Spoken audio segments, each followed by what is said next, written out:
Yo, what up? It's Roger from the Mascarilla Podcast. We did it first. They did it worse. Remember, subscribe to Mascarilla on YouTube. Follow us on Instagram, everywhere else for more interviews with your favorite emerging artists.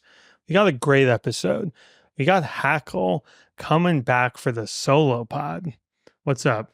What up, y'all? What up, Roger? We're here. We're in LA again. It's been a long time. It's been a long time. What, like 3 years now? How long? What, we're in the year 2024. Is that correct? Yeah. It's been like 2.5 years. February 2022 was the first podcast. But so much shit has happened since then. So much shit has happened. So much. Been to like every corner of the world. Did what, like 100+ shows? Fucking played Madison Square Garden. Yeah, fucking Red Rocks. Sold out tours. So much merch. More music. Put out another project. You had your own solo. So much has happened, and we're going to get into that. Much. Oh my God. It's crazy being back here. Yeah, the first interview with you in Sematary, and it's going to be really hard to say your stage name and not your real name. Oh, yeah, because we're so much closer now. Yeah, but the first one with you in Sematary, way back when, like, we met over the phone, maybe a FaceTime, like, maybe like a few months before-ish. And then you came down for the podcast, and it was the first interview. There was so much lore to unpack. Yeah. The fans have been wanting a solo one with you since then. Yeah, crazy. You were a little bit more quiet, reserved. I didn't have much to say. Like Nothing happened. But it's like the first interview too. So like, there was a lot in your brain of how you wanted to be seen and definitely portrayed. And now you're wearing SpongeBob hats on the internet. SpongeBob hats, yep. SpongeBob merch.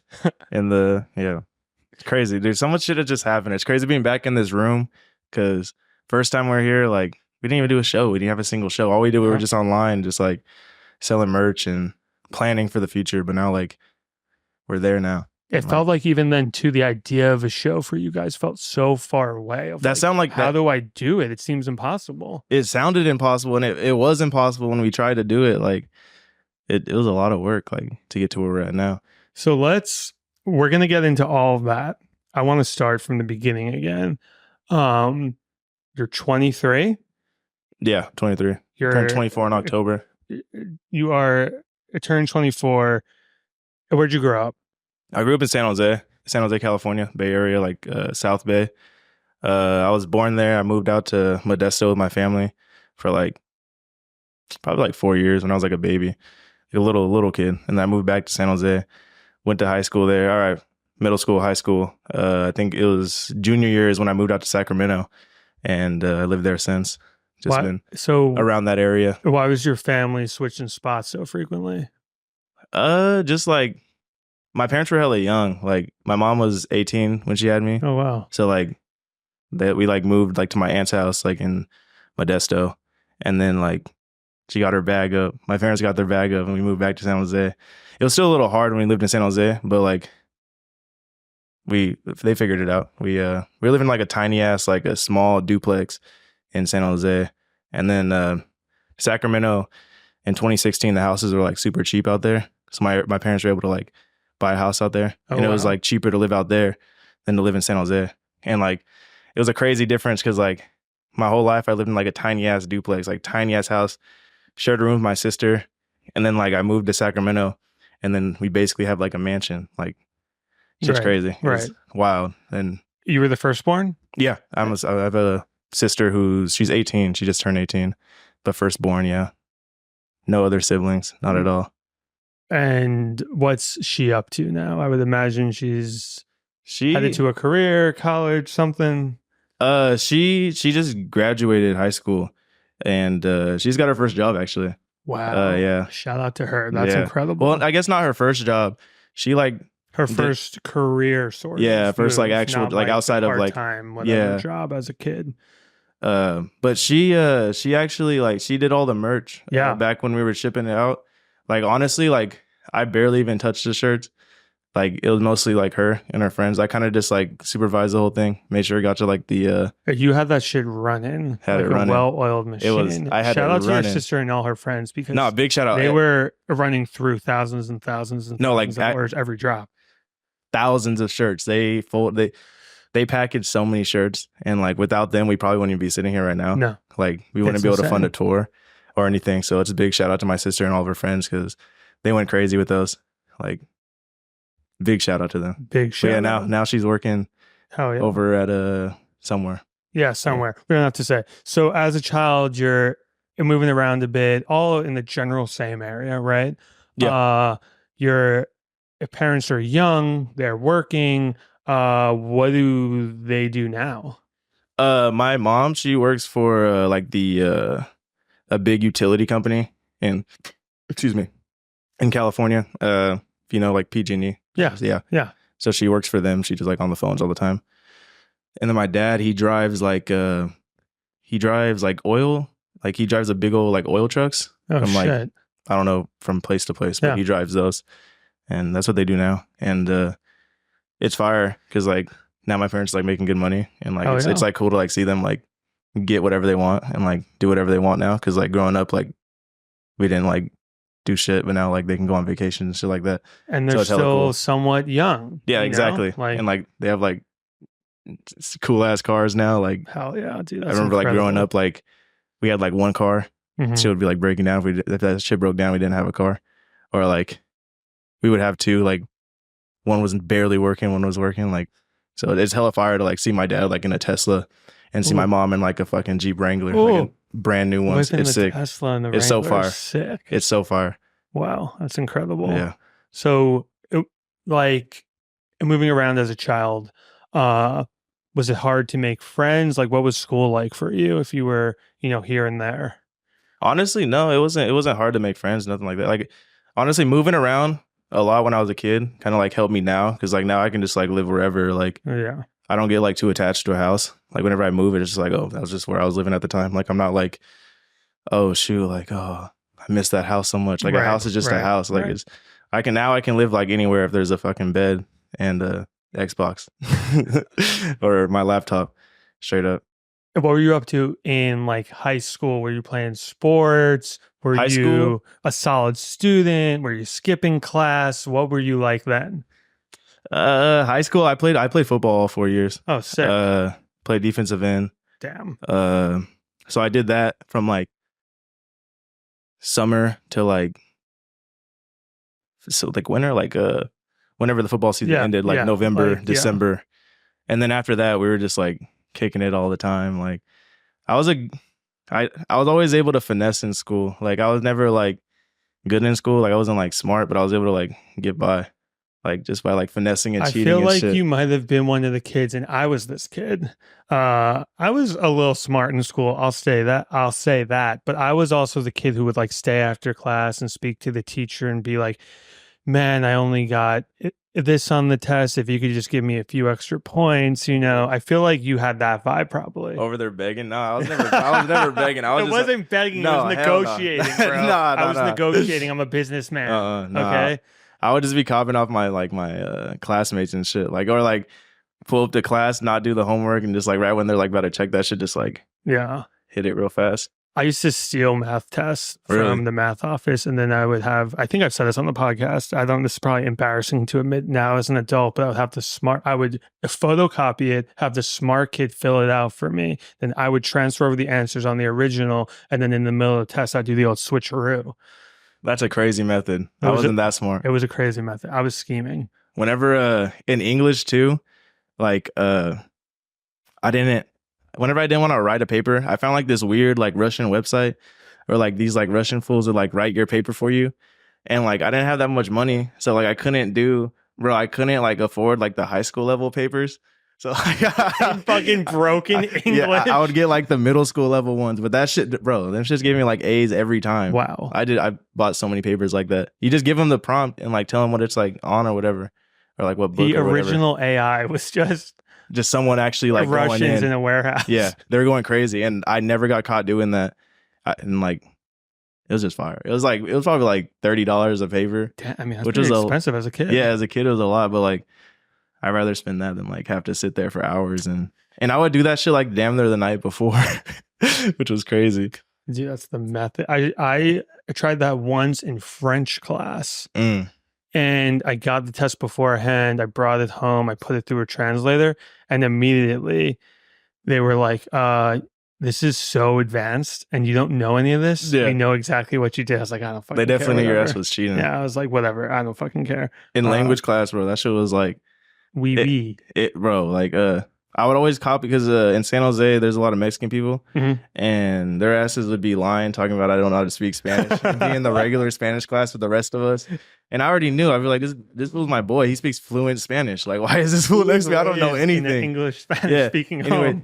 So I would copy off of them, but like the teachers would like find out I was copying and move me to like someone like who doesn't speak English. You know what I mean? Next to someone who doesn't speak Spanish, and then like on the test, I shouldn't have passed Spanish, honestly, because I'd be like on the test, I would just like write the question again, like in like different, like in a different format. Like if I don't know, I'll just write the words in a different order, and somehow I passed, bro. She was definitely just like seeing my papers and was like, oh, this was an idiot. Or it's like, at least he's trying. Yeah, like he's at least trying. Like he wants to pass, even though he's not studying. Nah, bro, that Spanish was hard. I hate it. I don't even know why they make us do that still. It makes sense in California. Me in a French class in New York makes no sense. That makes zero sense.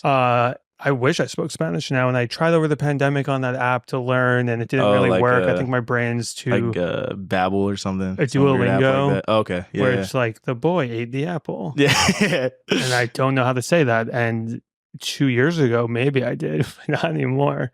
Man, but yeah, no, in school, like I was able to get by. I was never like stupid. I passed all my classes. Like you were playing football. Were you like watching pro football? Were you like a fan of the Niners honestly, at all? Or no. I never really. I watched like pro football when I was a kid, like with my dad. Yeah, because he's a Bears fan, and right. You're a Packers fan. I'm a big. My entire family back to the '60s, the Green Bay Packers, and you're a Bears fan. We have beef about big that. beef. It's actually not beef because the Bears suck and the Packers. They do. So suck. There's not really any. But I didn't really watch it much. Like only when I was a kid. I remember they played the Colts in the Super Bowl. Oh yeah, they played the Colts in the Super Bowl, and that was like the first time I ever seen like my dad like that sad is when they lost. Peyton Manning. I think they started the second half. They had like Devin Hester and shit or something. Devin Hester ran back. Ran it back. Yeah, he ran it back. Yeah, that was a crazy time. But we went out to San Jose to go watch. I think we were living in Modesto at the time. But yeah, my dad was hella sad about that. But I never really cared for football. Football is kind of like boring. Or I didn't care to watch it. Yeah, like, it was just like boring to watch. But like I watched like the Super Bowl. And you were into UFC at that time, or is that earlier? Yeah, I always watched UFC. My dad put me on. We always watched it back when they did like the crazy super like the sick ass like intro when it was like the Face the Pain song and shit. Like when it was like hella like almost like DIY, but like. It was crazy. It was a cool time. Like Rampage Jackson, like fucking Affliction. Yeah, they're all wearing like Affliction and shit. And like, back when it was like Rampage Jackson and like Chuck Liddell and like Anderson Silva, all them. That was like a crazy time. And John Jones was coming up too. Wow, legend. It was a cool ass time, dude. I think I forgot to tell you. I saw that fool in the airport in LA. Who's the guy from up where you're from? Is him and his brother? Uriah Faber? Or no, he's like super fried and like he speaks like he can't speak anymore. Oh, Nate Diaz. Nate Diaz. I saw him. You seen him? Had his shades on. It's like a smaller airport where I live. And we walked by each other and I looked at him and he looked at me. And I was with my wife and I was like, I think that's that guy from the UFC. Yeah. Like he's always on my feed. And she was like, why? And he was alone. Yeah. And she was like, why would he be here? And then I kid you not, 30 seconds later, like I hear, excuse me, Mr. Nathan Diaz, you need to report to your... I was like, holy shit. That's hella funny. I've seen him. Crazy. I've seen him a few times at the fights because I go to like the local MMA fights, the pro fights, like up in Sacramento and shit. Because he's from Stockton, right? And I've been to one in Stockton. He was there. He has like his Diaz Academy out there. He has all the fighters out there, and it's kind of funny. They all fight the same.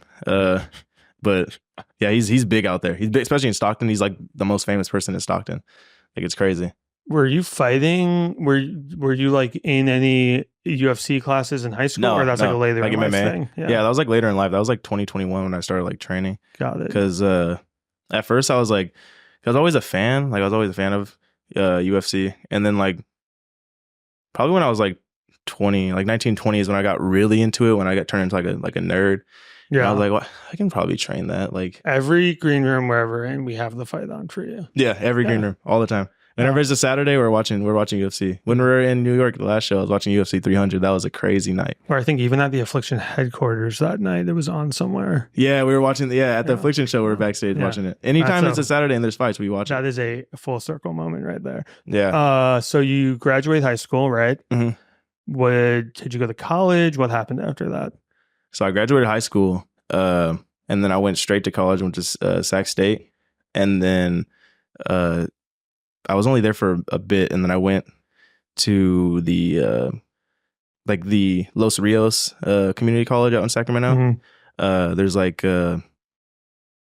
CRC, there's like ARC, and then there's like there's a bunch of them, but they're all connected. So you can go to like you can have classes in each one, and I mostly went to CRC, and then like when COVID happened, it was like all online, and then I would do classes from each one, like whatever classes I needed. It's so weird to think that you were in school in COVID and it's actually weird that you're so young. Yeah. Because you are such like a mature, you run this whole thing, and it's like, damn, he's 23 still? It's pretty crazy. I'm like, oh, he's probably like, I mean, I know how old you are, but in my brain, I'm like, he's like 28.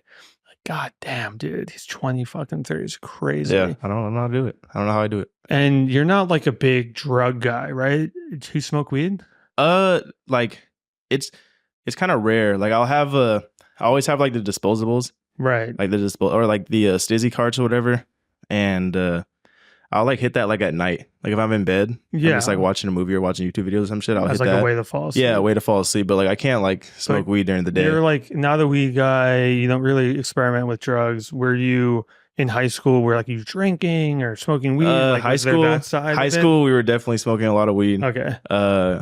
It was just like new and fun. We would drink and stuff. We'd go like steal bottles out the grocery stores and shit and go drink. It's so fun. It's so fucking fun. Go do all that.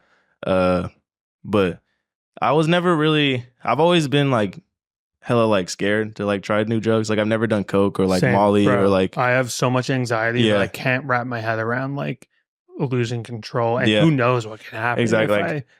Never done like acid, never done like ketamine. Like I'm like hella scared of that shit. Like because smoking weed, like getting too high is already scary. Dude, I hate that shit. That shit is so scary. Smoke because of that. It is so scary. Like I don't know. I can't do it. I'll probably never do coke. I would never do like Molly, any of that shit. Fuck that. I don't really like care to find out. Shout out to everyone who can smoke weed because it seems incredible, and I wish I could. Yeah, I can't. I wish because I like on tour, fools just be smoking like just casually throughout the day, and like it's so available, especially in California. I wish I could just like do that all the time, but like and it's like a mellow drug, and it's if I were to smoke weed right now, I'd just stop talking and just be staring at you while you talk. I would be like, I need to go to the hospital. Yeah, like call my mom right now.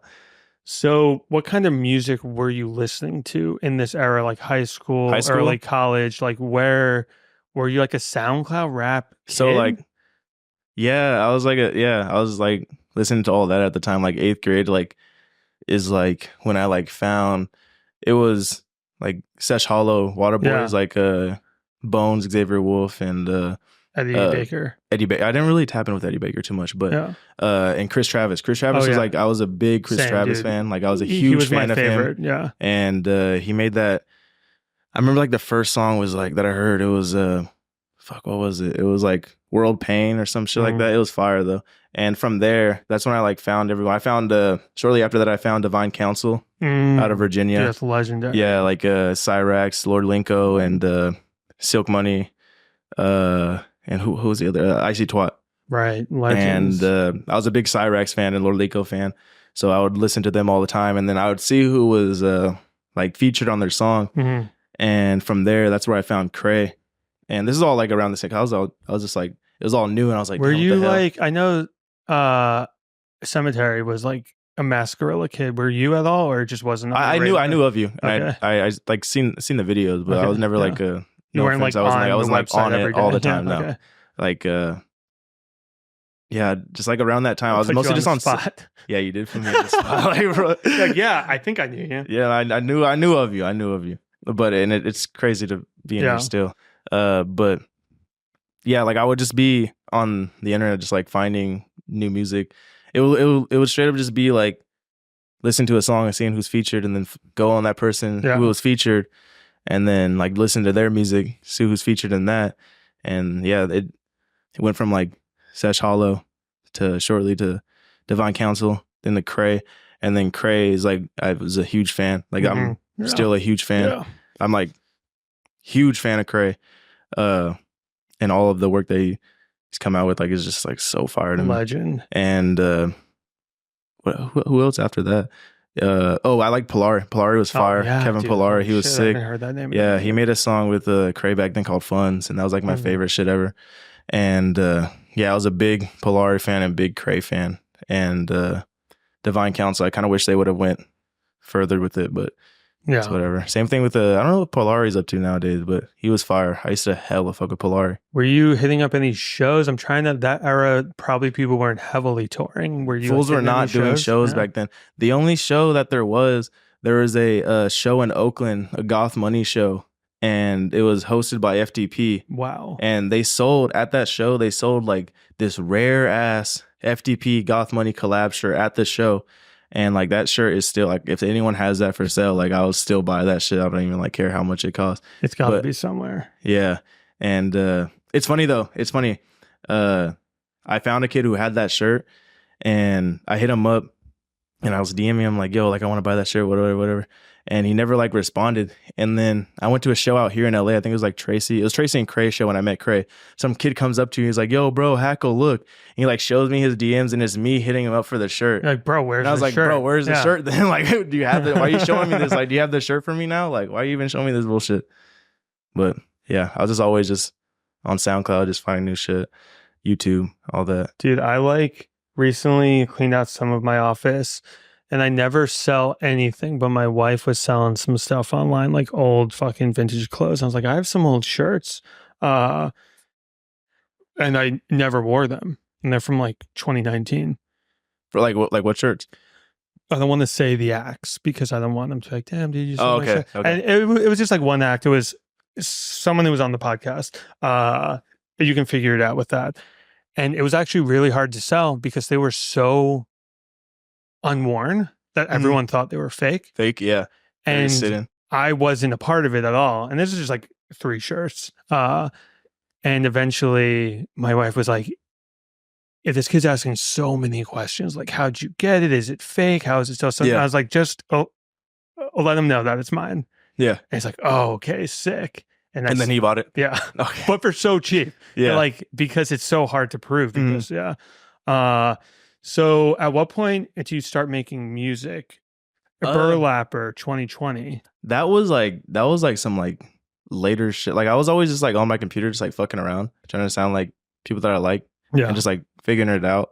But like it was never like went anywhere, obviously. It was never like it was mostly just like with my friends, just like kicking it in the garage, just like doing shit. And then like Burlapper, that shit I made, that was like 2020. I see Burlap Hunted Down are what the internet lets me know exists. I'm sure there's more. That was the only 2 that ever came out on there, which was crazy that they found that, because that was like, bro, that account had like 100 followers or something like that, and it probably had like 1,000. It's crazy how they unreal. It's like it's insane how they found that. But I don't know. I was just like bored and just like made that shit. So, what was the influence for that style, for those songs? Cemetery. Like, so you were already a fan. Yeah, I was already a fan. And how'd you find him? I found him same way. Just on I was on SoundCloud, and you know when you listen, whenever like a playlist ends or whatever, and it'll start playing some random shit. Yeah. One of his songs came on, and I was like, damn, this is crazy. And I looked, and this fool had like, it was like nothing. He had like probably like 1,000 something followers. I was like, what the fuck? This is crazy. And then I hella fucked with those songs, and I like looked. I went through all of his shit. It was all pretty fire, and just like followed around that time. And then like, so what year was that? That was 20 when I found Sematary was 2020. Wow. And that we like, I'd hit him up. It was 2021, I believe, early 2021. Pretty sure. I forget when it was like during. I know it was during COVID because it was like weird to like link up. Like it was like, are you vaccinated? Like, yeah. Because it was like, yo, like my parents were like tripping about like it was. I remember that 'cause it was around that time, and but yeah, and we just like linked up and we were like had hella in common because like the shit we both liked was like so niche that it was like crazy. Like it was just like instant friends. So you were a fan of this relatively unknown artist at the time. I guess by 2021, maybe the profile started to grow a bit, but still, compared to now, it's so new. Yeah. And do you remember how you hit him up or what you said? Or he had posted because I knew he was in the area because in the music videos there is hella like shit that was like, oh, that's here. That's like in Sacramento. That's like near where we live in Sacramento. Right. And so I always knew he was around that area. And then like he posted some shit like, yo, I need help with like videos or whatever. So then I like tapped in and we lived hella close to each other. So we just like linked up. And then like, remember we linked up on J Street downtown, Sac, and we just like walked around. We were just going to link up and then just like say what's up and like dip out. But we like hung out for like 2 hours, just like walking around, just like talking about all the shit that we fuck with. And there's just like so many like rare like connections that like were like things that we both like that it was just like, yo, what the fuck? We got to be friends. Like he knew of songs that like no one knows of. That was he already living alone or no? No, he was living at his parents' house. So I was also at my parents' house too. Your very first impression of, oh, this is like a rapper that you're a fan of, but you know, it's like a smaller rapper. When you saw him in the flesh for the first time, like what was your impression? I don't know. I wasn't like starstruck. I wasn't like normal, just normal. Yeah, I wasn't like, oh shit, Sematary. It was just like, oh, what up, bro? Yeah, because like you're just like me. Like you're like almost on working the same, a job too. Yeah, so it wasn't like. It's not like you were meeting Kray or something. It's like, no, it feels Kray. It's like you guys are. He's like a little bit more advanced in his career, little, but you're in the same sort of spot. And in the same area, in the same age. Yeah, right? we're at the exact same spot in life. Like, so it wasn't like crazy or nothing. You mentioned you were working a job. Yeah, I was working. I was delivering pizza at a Round Table in the Pocket area of Sacramento, and just like whipping around, dropping off pizzas. Did you like the pizza? Bro, that shit was fire. Okay. I ate that shit every fucking day. I bet you did. Bro, around that time I got so fat because like there'd just be pizza everywhere, and like we working like 8-9 hour shifts, and like bro, I'm not gonna leave and go eat something else. I'll just eat the pizza. Yeah, and I love that shit, bro. That shit was fire. Was that your first job or how many? What's like the history of all the odd history of jobs? Let's see. So my first ever job, I worked at El Pollo. I was 17, and I worked at El Pollo Loco for 3 weeks, and 2 of the weeks was training because it was a new. It was how they do that shit. It was a new store.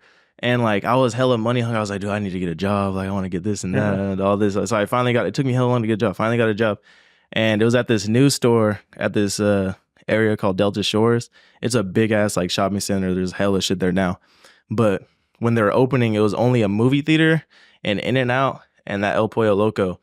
And it was all brand new. So everyone was going there. So I did the training for 2 weeks. And then the first week was like the opening week. It was just it was hell because people would go to the movies and then go to In-N-Out, or go to the movies, go to In and then get something to eat, or they go to In-N-Out and they would, because this was the first In-N-Out in that area. Oh, it'd be a crazy line. It was a crazy fucking line. Yeah, it was a crazy fucking line outside of In-N-Out, and then they go at El Pollo Loco and it's like equally as crazy now. It's a mob. So it was insane. And it was so fucked up, bro. That shit was awful. What were you doing? Were you at the register? Bro, I was at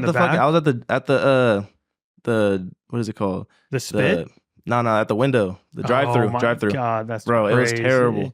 And fools are just like, wow. People were probably so mean to you. Bro, they're hella mean. And at a certain point, I was just like, bro, I don't even care about this job. I remember one time this one dude pulled up and this fool was like, I was already having a badass day, probably like my 4th day or some shit. There's no one. Bro, I had to take the order in the headset, and I had to get the order ready and then make sure the money comes in from the window over here because there's one window. Had to do all this. Anyways, this one dude came up like complaining, talking about you need to work on your customer service. This fool pulls up to the window, hella mad. I was like, bro, you really think I give a fuck about this job, bro? Like, I don't care about this shit. Like, I'm not going to work on shit for you. Like, take your fucking food. And like, he got hella mad and drove off. And I only worked there for a couple days after that. Like, and I remember. Did you quit or you got fired? No, I quit, bro. I remember one day I was like, yeah, I'm not even finna pull up to this shit. Fuck this shit. And I just didn't go. I just didn't go. So they didn't have someone at the drive-thru. I just didn't go. And I remember my manager, he was like, "Are you coming in today? You coming in today?" I was just like, "Fuck this dude." I just didn't respond. And then like he hit me up one day and he's like, "Are you resigning?" And I was like, "Motherfucker, yeah, I'm quitting. Get the fuck out of here." You were like, resigning. Yeah. Not coming back. Yeah, I was like, bro, I got a one check from this place. That shit was trash. Anyways, from there, I went over to it was Pyology. It was a pizza place, the Subway style pizza. Yeah, but again, it was at that same shopping center, so it was like a new. You stay in the same shopping center. It was you walking to see distance. The whole old squad from the old job. No, straight up. It was hella funny. There was like a few people that worked there that went to that place. It was new too. And it was the same thing because that was the newest place that opened after those two places. So it was busy as hell. And like, oh my God, that shit made me hate people. Like straight up made me hate people. Oh my God. I'd be so mad all the time. And in that moment, you had no idea that in a few years you would be answering 6,000 emails about a shirt order. Yeah, no idea. No idea at all. A customer service. Yeah, nah, fuck it, bro. The people that work in the food industry, are big heroes, shout out to them. Like heroes, bro. That shit's hard, bro. That shit's brutal. That shit's harder than what I do now. Absolutely. Like, way harder than what I do now. Absolutely. Like, significant. Like all the shit that we like, bro. That shit is fucking hard, and like they don't get paid shit, which is crazy. Like that shit was so hard, bro. So that led to Roundtable, and Roundtable was your last job. Last job, yeah. No, but wait, where did I work? I worked at a. No. I stopped working at Pyology, and then I went to. I went to CarMax. I went to CarMax. I worked at CarMax. Oh, really? Yeah. For one day. I put up that job for one day. I still have this shirt. I'll be wearing that shit to the gym and shit. It's kind of fire. But anyways, I went for one day and I just never went back because it was just like annoying. Like they had me on the computer doing all this stupid shit. And I was like, bro, I just want to make some money. Yeah. I don't want to like sit here and do this boring shit. And I quit. And I went to Toyota, Elk Grove Toyota. I worked there for a while. Shout out to how long was it? Longer than a week? No, yeah, it was longer than a week. Definitely, I worked there for like a year. Oh, okay. Yeah, I worked in like at first I worked in like I was a lot porter, so I would like drive, basically like valet. Yeah. I would like drive the cars that were coming in for service. I'd go drive it into like the service bay or whatever, and then walk back the papers or whatever. And then I moved to customer relations, and I was like in like an office. Oh wow.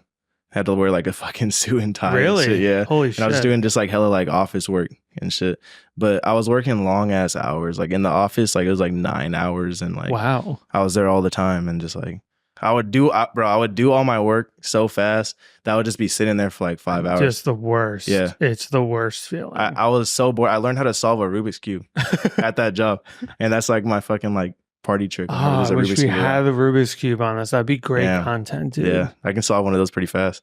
Brutal. But then I went over to fucking Roundtable, and that was my last job. So Burlapper existed when you met Sematary, or no? Yeah, I was like already like over it at the time, and I'd like stopped posting on that account and shit. And then we linked up, and then I used the same account for when I started the Hackle shit. But it was crazy though, because like there's only like 100 people who followed that account, and somehow they like saw online how I even found the songs. I don't know if they're out there, but they're out there. But the song names are out there. And then in the forum, I saw that someone happened to follow you. Yeah, like bro, like how is that even? I don't like out of those hundreds, somebody was also a fan of Sematary or whatever, and like crazy. Followed your career. It's wild. Yeah, but whatever. So where the name? Okay, a Burlapper. Where does that name come from? So I think it was Buck or Sematary said something on a song. It was like burlap something. I was like, burlap sounds cool. Yeah. And I was like, I'm gonna steal that. And I stole that. Made so then you end that and you start the Hackle project. Yeah. What does Hackle mean? It just sounded cool. I don't know. We were just like, me and Sematary were just like thinking of names. And that was just one of them that came up. It just sounded cool.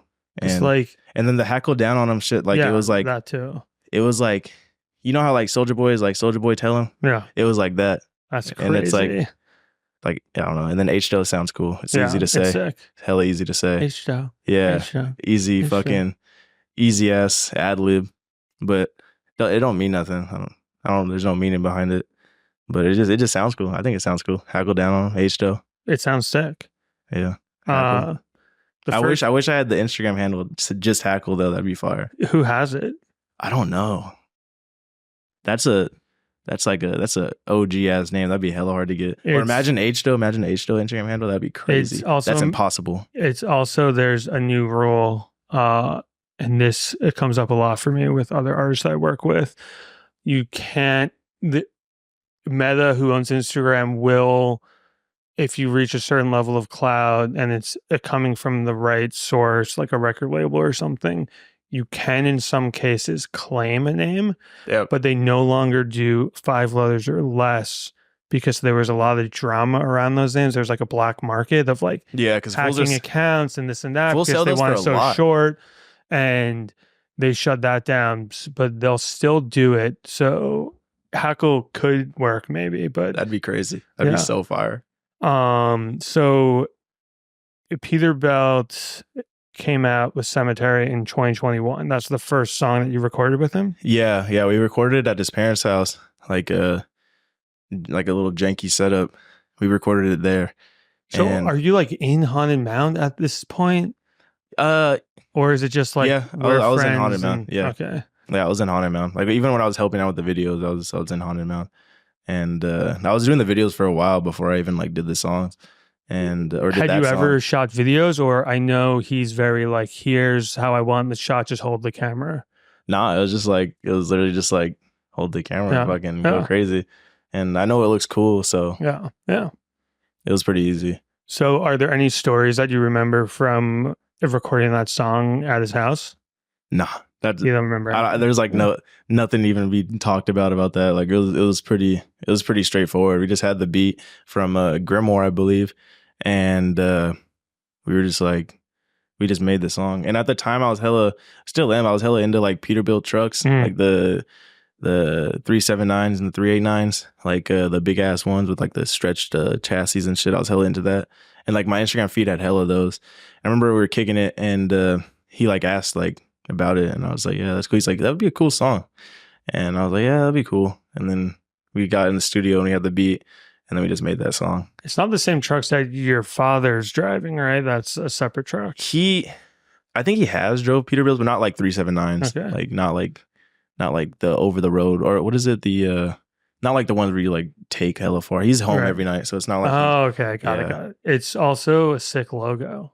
Yeah, I like always see him now on like the mud flaps. Yeah, I'm like, that's sick. Yeah, it's crazy because like that song made hella kids like know what Peterbilts were. I had no I had no and it's clue. Like for like a long, even still now, fools like take a picture of like a Peterbilt sign and like send it to me, or it'll be like a fan like posted up in front of a Peterbilt, and it's like, damn, that's just hella old.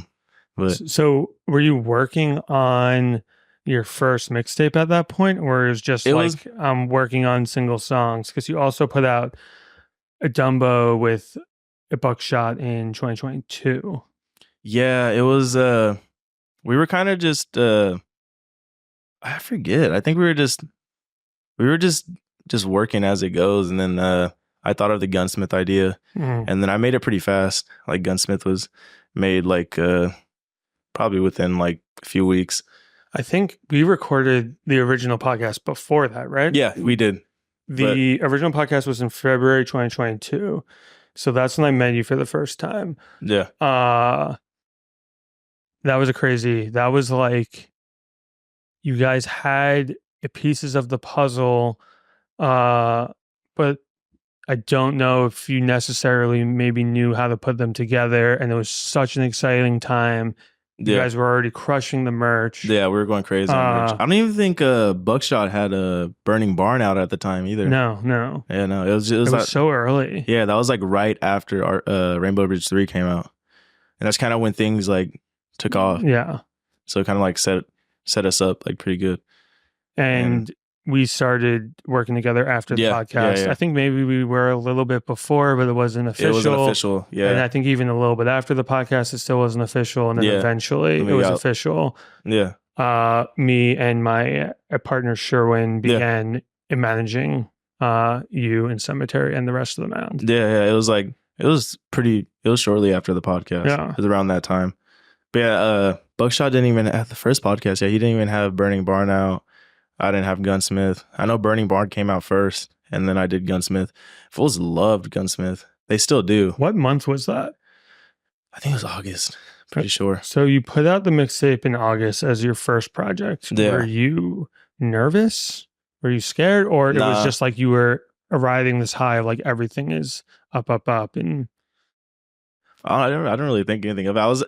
I was honestly just like, I was hella hyped for Fools to see the cover. That's kind of all I was like crazy hyped for, because I like thought of the idea and I whipped it up on Photoshop and I was like, this is sick. This is hella cool. And I was hyped. I was hella excited to post, just like, not even the mixtape. I was just excited to post the fucking cover and saying the mixtape's coming out, and Fools went crazy. And then when the mixtape came out, Fools hella fucked with it. They still fuck with it. So you also, well, I guess, are some like your favorite songs on that project? On Gunsmith, honestly, I'm not too much of a fan of Gunsmith too much, but I like Big Light. Big Light's fire, and I like The Ground. The Ground's hella fire. But I think I just listened to it so many times. I've heard the song so many times. And you recorded those in your parents' house? I recorded those in my house. Okay. In my house when I lived up in Colfax. When I had moved out of the Butcher House. Got it. Because so you were living in the Butcher House at one point? Yeah. I was I actually found the Butcher House. I was the one who like found the Butcher House and like did the whole like. Where the hell did you find it? So our landlord our landlord Josh, I had seen he had this one listing for this other house, and it was like his house he was gonna move out of, and so I like hit him up, sent over all this stuff, because I was the only one with like credit history and like credit history and like rental history and shit like that. So I was the one to like do all of it, and we like linked up with him. And I guess he like ended up not moving out of his house, and he's like, but I do have this other house, like you guys can, and it was right down the street. So we drove over there, and we went over there, and he was fixing it up, and because it was an old ass house, it was built in like 1912, and he was fixing it up or whatever. And he's like, yeah, we have this one. You guys can move into this one. And we moved in.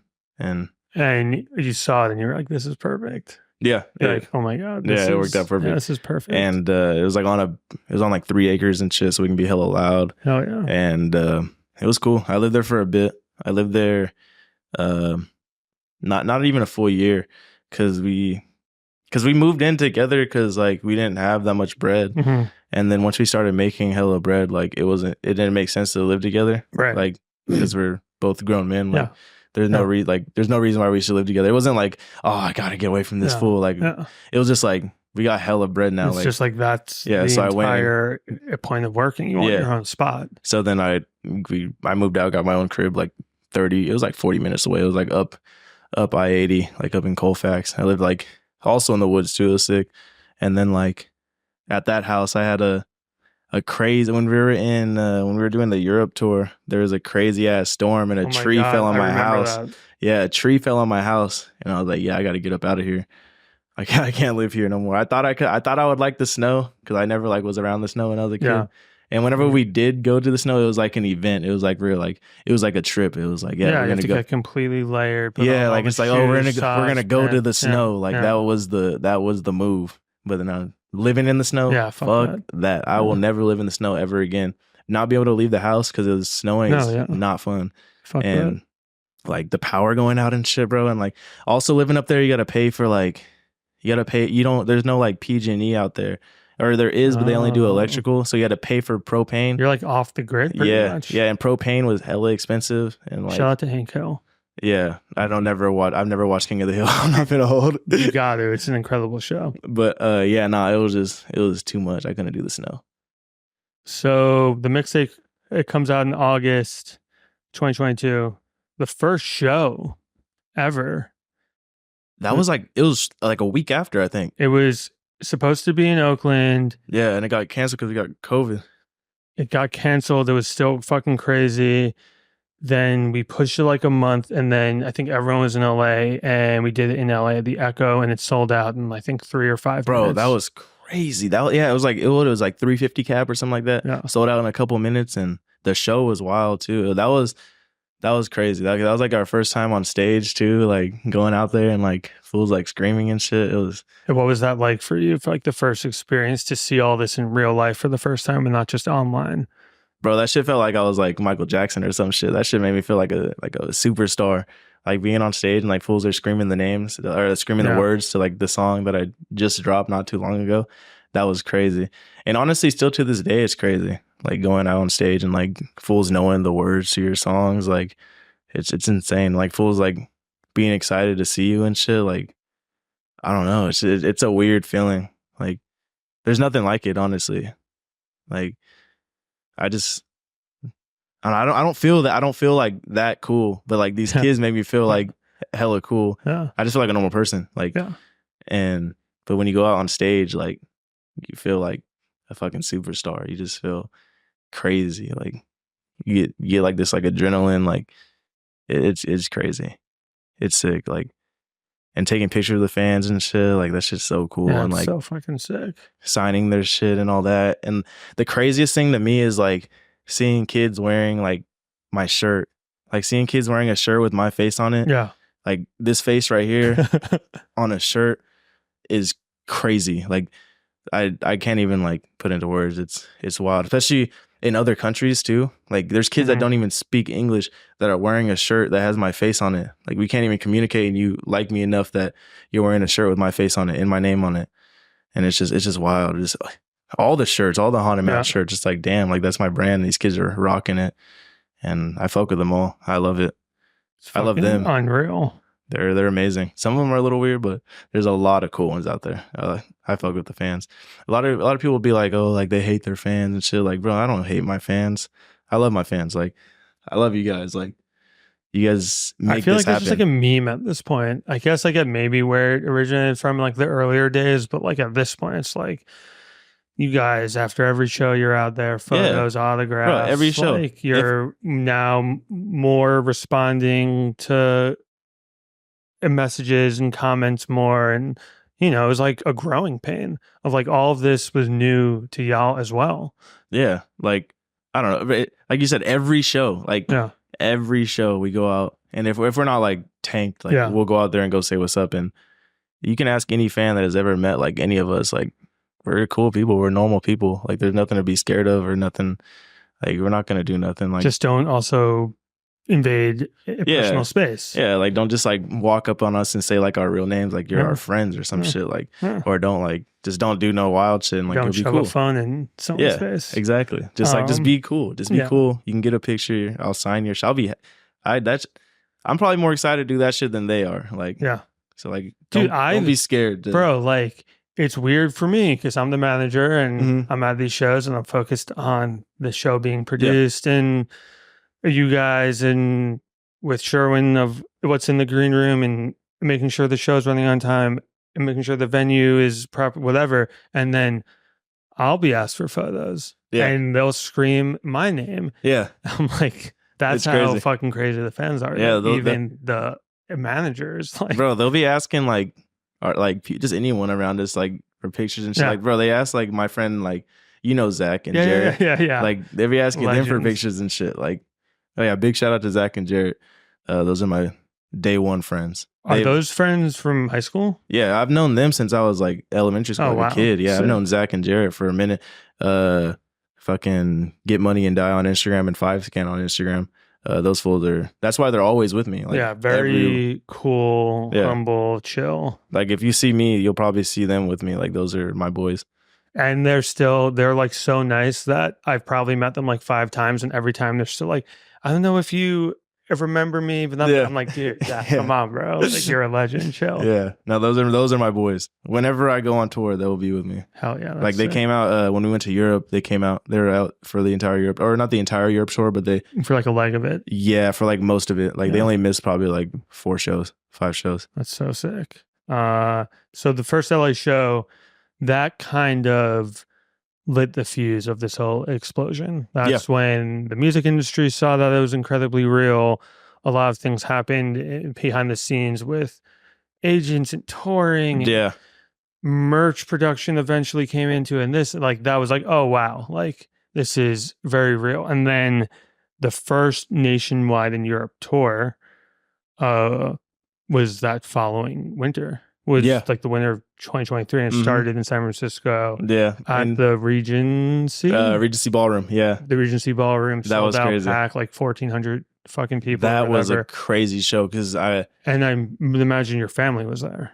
Actually, no, they didn't go to that show. Oh, they didn't go to that one. No. They didn't. My family didn't see a show until SAC Grey Day. Were they supportive of you in this career, or is it just like a scheduling conflict? They have to work jobs and stuff, and it's a little far. And yeah, they've always supported. It was just like scheduling. Like SF is kind of far. Yeah, and it was just like timing and shit. So, but every time I've been in SAC, they've gone to all the SAC shows. We played 3 shows in SAC, one at Golden, one Center, one at Ace of Spades, and then also another one at Harlow's. And they went to all of them. And you're now the 49ers fan, but you are a fan of the Kings. I fuck with the Kings. I go to my dad has season tickets, so light the beam. Yeah, light the beam. But anyway, I'll go to the games. The games are fun. Yeah, and I'll keep up with it, but I'm not like a super fan. Yeah, but I'd love going to the games. It's fun. So that first tour, it's your first time on the tour. You guys were in a van or a tour bus? What was that like? We were on a somewhere in the middle. Yeah, it was what is it called? Sure, what's it called? Bandwagon. A bandwagon. We were on a bandwagon. Yeah, bandwagon. It's like it was basically a tour bus. I think it gets a lot of hate. I don't mind the bandwagon. It's like a mini tour bus. Yeah, like I can get behind it. That shit's hella cheap too. Like what was that? I can get behind that shit. On like if everyone else wasn't so bougie, we'd be on that shit right now. Yeah. Were you we have my management partner who's also on the road with them being like, no, it wasn't that chill. look. Shout out to Sherwin. That Sherwin. Man has toured every continent except Antarctica for the past 25 years. What was that like? It's your first tour. You're in a new city every night. You're sleeping in a van. You're eating probably shitty food. Like, were you like ready for it? Were you excited? What were your expectations going in, and how did it compare to that? That was such a fun time. Honestly, it was so fun. Like I have no complaints. It was a show damn near every day, and all the shows were crazy. They were all crazy. You sold out every city. Yeah. And just like kicking it every day for the first time. I've always wanted to travel since I was like a kid. So like just being able to travel and get paid hella money to do it was fire. Like waking up in a new city, like it's always been super fun. Like and even being on the bandwagon, even having to get on those weird flights to fucking like Denver and like all that. It was kind of it was a hard tour, but it was also still super fun. And you're for sure one of those artists that if the fans follow you on Instagram, they'll like, if you have a show near the Grand Canyon, like that morning, like you'll be at the Grand Canyon or you'll be in I'll be a museum or you'll be at the aquarium. Bro, yeah.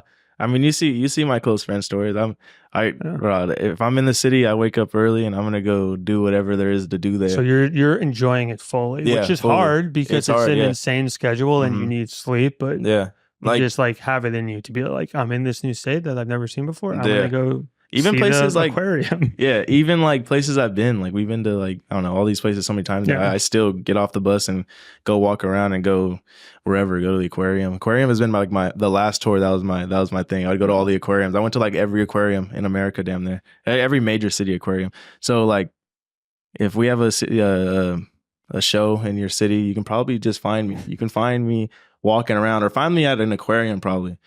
You got to go through your close friends list because these photos are being leaked. That's cap. You're just lying to me. Everyone on there is my close friend. Just kidding. I'm just kidding. But I scared you for a second. Yeah, no, not even. You also like to, if it's a show in your house, you got your car and you burn out in front of the venue. Oh yeah. Burning out. Yeah, no. In the SAC show, I pulled up in my car and I fucking walked that shit down the block. I fucking was burning out down the block. And I remember after I did, I had burned down the block.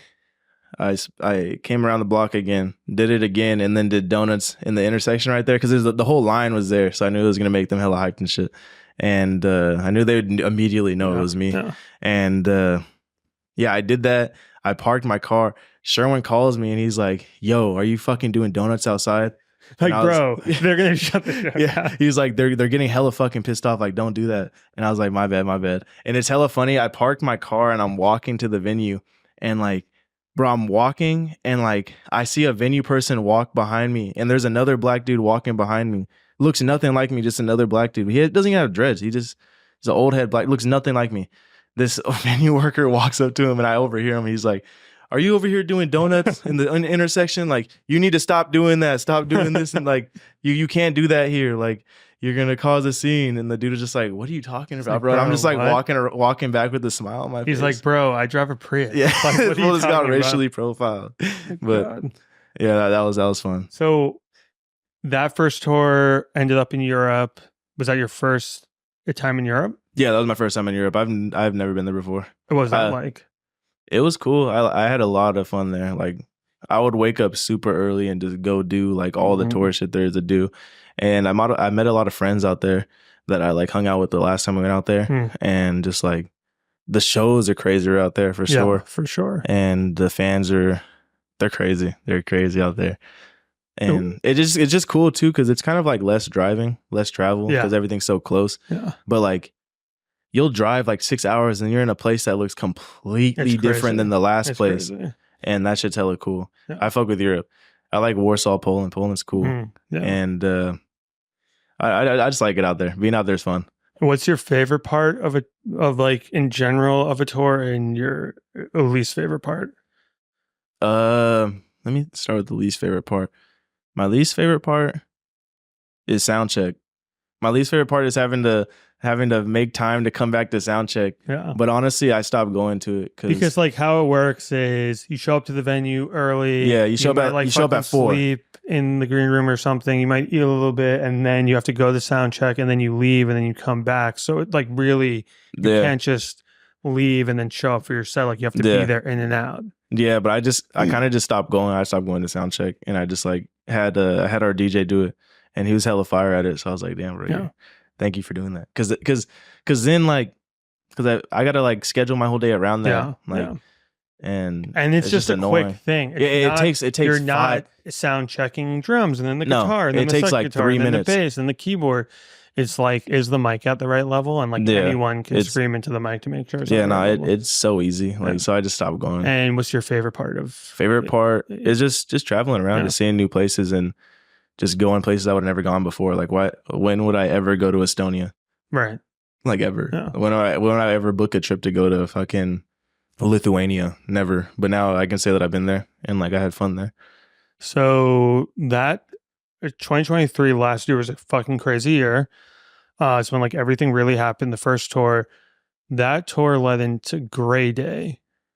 Yeah. Kray Day was an experience.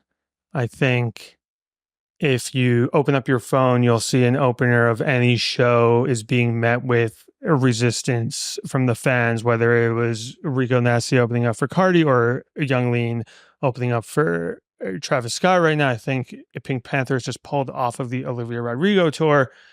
I don't know what broke kids' brains in the pandemic, but it's almost...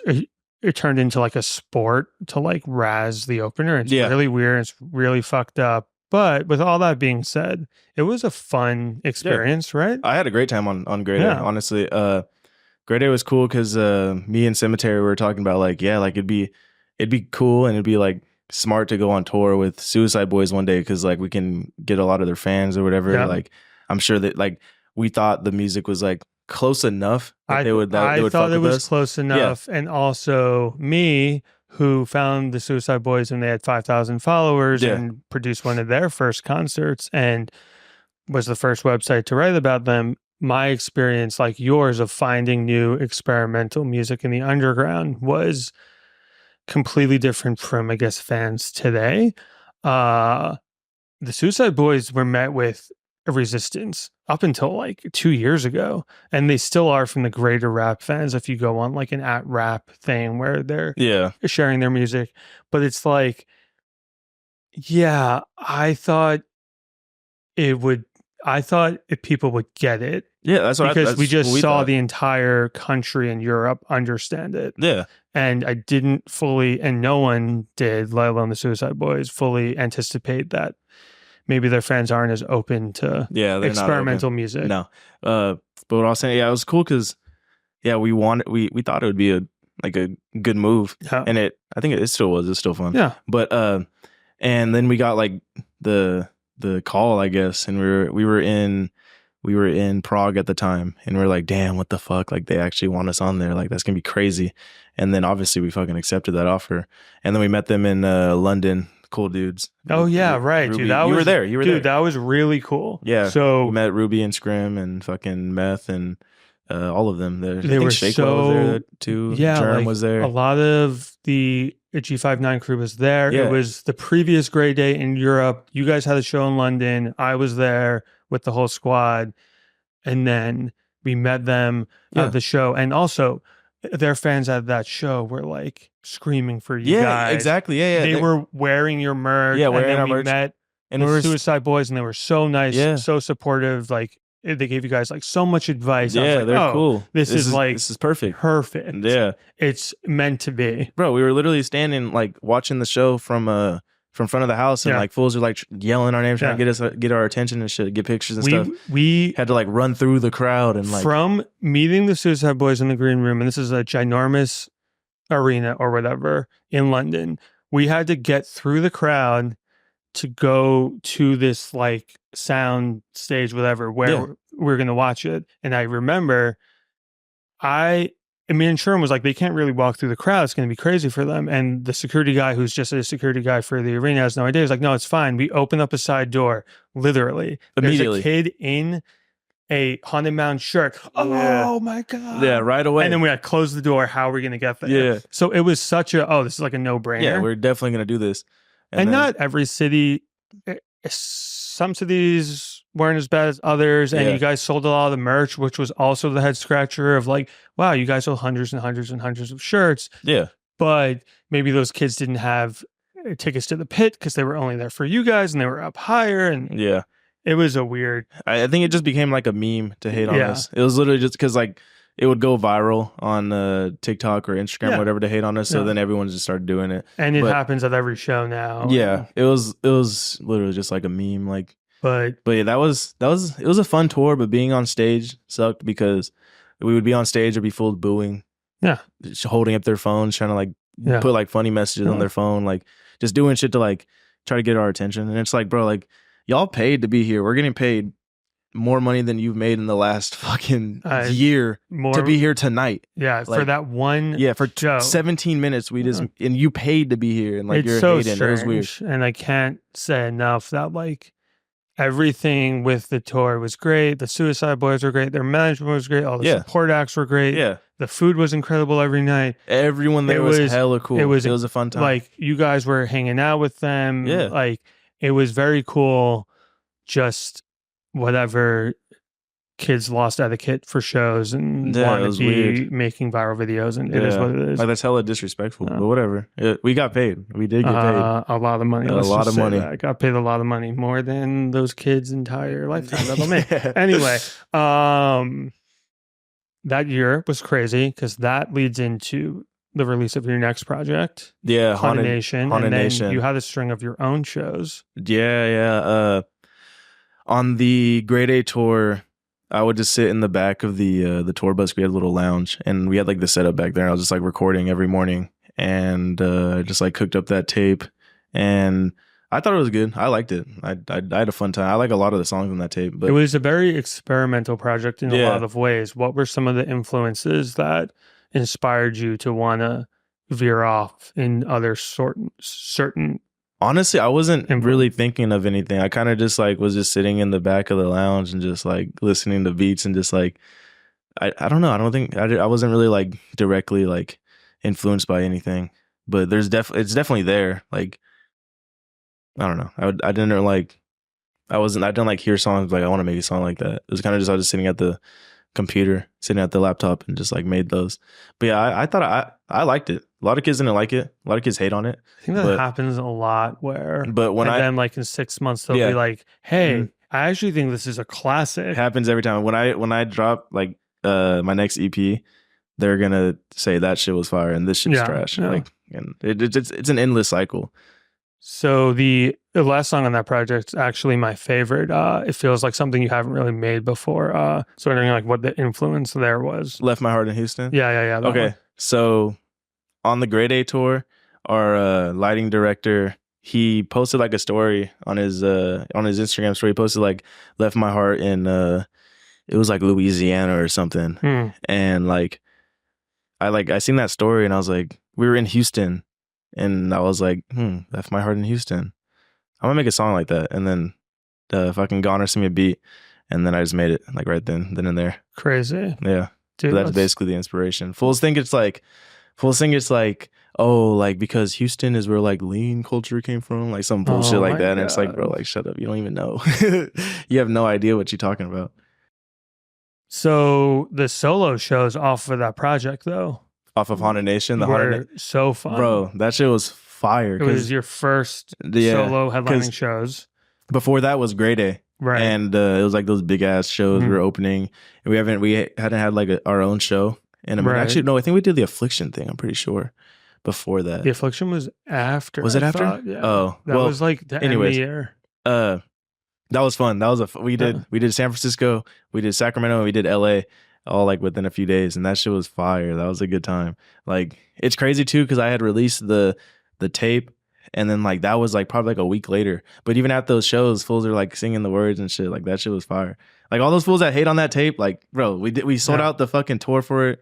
Like, and fools all knew the words and they all turned up and they all had a good time. So like, come on. That shit was fun though. I had a good time. Like we were on the Sprinter. That was the first time we were ever on a Sprinter. Right. And like I had my friends, Zach and Jared was there. Sematary was there. Yeah, it was a good time. I brought you a bottle of champagne. Oh yeah, in LA. And that was fun. Sprayed it, and we were like under a bridge outside the venue, and the fans were on the bridge. They're all cheering your name, and the fans were in the street, and you're spraying champagne. It was so sick. That was a fun time. That was a good little tour. I can't wait to do our next little tour. Yeah, that's definitely in the works. Oh yeah, we will get into that. You mentioned it, the Affliction show. The Affliction collab was a real full circle moment for you as a fan. That was crazy. For Sematary, obviously he wore it on his first mixtape, a cover. That was something that I worked on for like a full year. Yeah, you went crazy. It was harder than it looked, I'll say that, but they're sick and incredible. Yeah, I love Affliction. The dudes over there, they're great people. And they're really easy to work with. Yeah. They're really like, and they want to work too, which is like fire. Like all the other brands, like they're just like, but like Affliction, like they want to work and like they're down for like basically anything, which is fire. I fuck with them. They're sick. They eventually got a younger point person who was like, I had been speaking to so many people over the year, and it was like this hard sell I was trying to do to explain all this lore. And then I got a phone call. He's like, hey, like I was working with the brand and now I'm back. You're like the first phone call I'm making. That's sick, yeah. And I was like, yeah, so like here's the whole story. It's like, no, dude, I already know. Like, I love them. I was like, oh, finally, thank God. Fire. Yeah, it was crazy though, because like, like growing up, I'd see all like my favorite MMA fighters wear the shirts. And then like obviously we wore them, made them like hella popular. Yeah. And I think we did that. We fully did that. We made all of those kids wear Affliction. 1,000%. A True Religion, Affliction, all that. Fucking New Rocks. We made them do all of that. And it's crazy too, because we don't even like wear that shit anymore. Yeah. Like it's pretty rare. You'll never see me like in some True Religion no more. Yeah. And kids still rock it. Like they still go crazy. Yeah. Like even like outside of our like fans, like bro, I see like normal NPC kids be wearing like Affliction and shit now. And it's at Zoomies. That shit's at Zoomies. You guys kickstarted that portion. I'm sure there's some influencer who was wearing it, whatever, but you really lit a fire under that segment of the Y2K fashion resurgence. Or there was like Ed Hardy, Juicy, all that stuff on that side with like the women, and then you guys were like, wait, look at this. Yeah, I fully believe like if someone's wearing Affliction, we're the reason they bought it. Absolutely. I will stand on that. We fully did that. So how insane was it to see the shirts for the first time? It was wild. We seen them. We were on Grey Day and we were at the LA show and they brought the shirts and that was crazy. Like, damn, like this brand that I own like is on this Affliction shirt. Like it's fucking blows my mind. It's insane.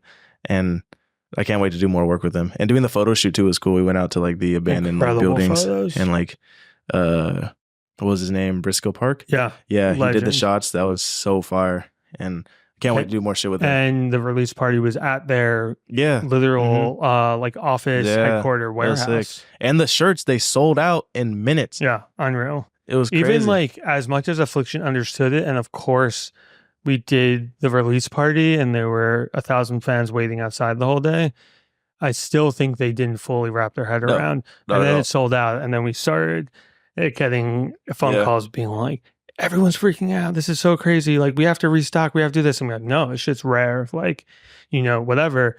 But maybe something will be coming soon with them. Yeah, definitely. Baby. And we'll leave it at that. It's crazy too, because like my MMA coach, who's like not tapped in with like underground shit at all. He's like he's an MMA coach. Like he's diehard MMA fan. Like he thought it was like crazy. He's like, he's seen my post. He's like, damn, you're doing a Affliction collab? Like I was they also, to my knowledge, didn't collab with pretty much anyone for years before you guys. Mm-hmm. I think they have some plans now. I have no idea, but I don't know if they've collabed with much after over the past year. I'm sure they're working on stuff, but it's like really rare. It's not like they're every other week. Rare. There's like a new thing or whatever. No, you don't see anyone collabing with him. It was sick though. That was so fire. When did you start training jiu-jitsu and MMA? Just like in general. It was 2021. I started training because, like I said, I used to always watch UFC. I was an MMA fan, and I was just like, I can probably do that. And also, I want to just like get fit. I was like, that sounds fun. So then I went over to UFC Gym Rockland, and I trained there under Ezra Regan, and I was doing Muay Thai. I started Muay Thai there, and I would do the jiu-jitsu and shit there. I do the wrestling and all that, but I mostly just did Muay Thai. Mm-hmm. And then when I moved from the Butcher to Colfax, I went to a different gym up there in Grass Valley where I trained mostly MMA, but like mostly like striking. I did mostly striking, like kickboxing, shit like that. And then when I moved back down to Rockland, I went to a different gym where I go now, and just been training since. Like always training. I need to get back into it because I was on tour. It kind of sucks because on the grade A tour, I was going to a lot of gyms, and I was training like all over the United States on grade A. I brought all my gear. This last tour, I brought all my gear. I didn't train at all. I just would go to like a regular gym and just like lift weights and run and shit.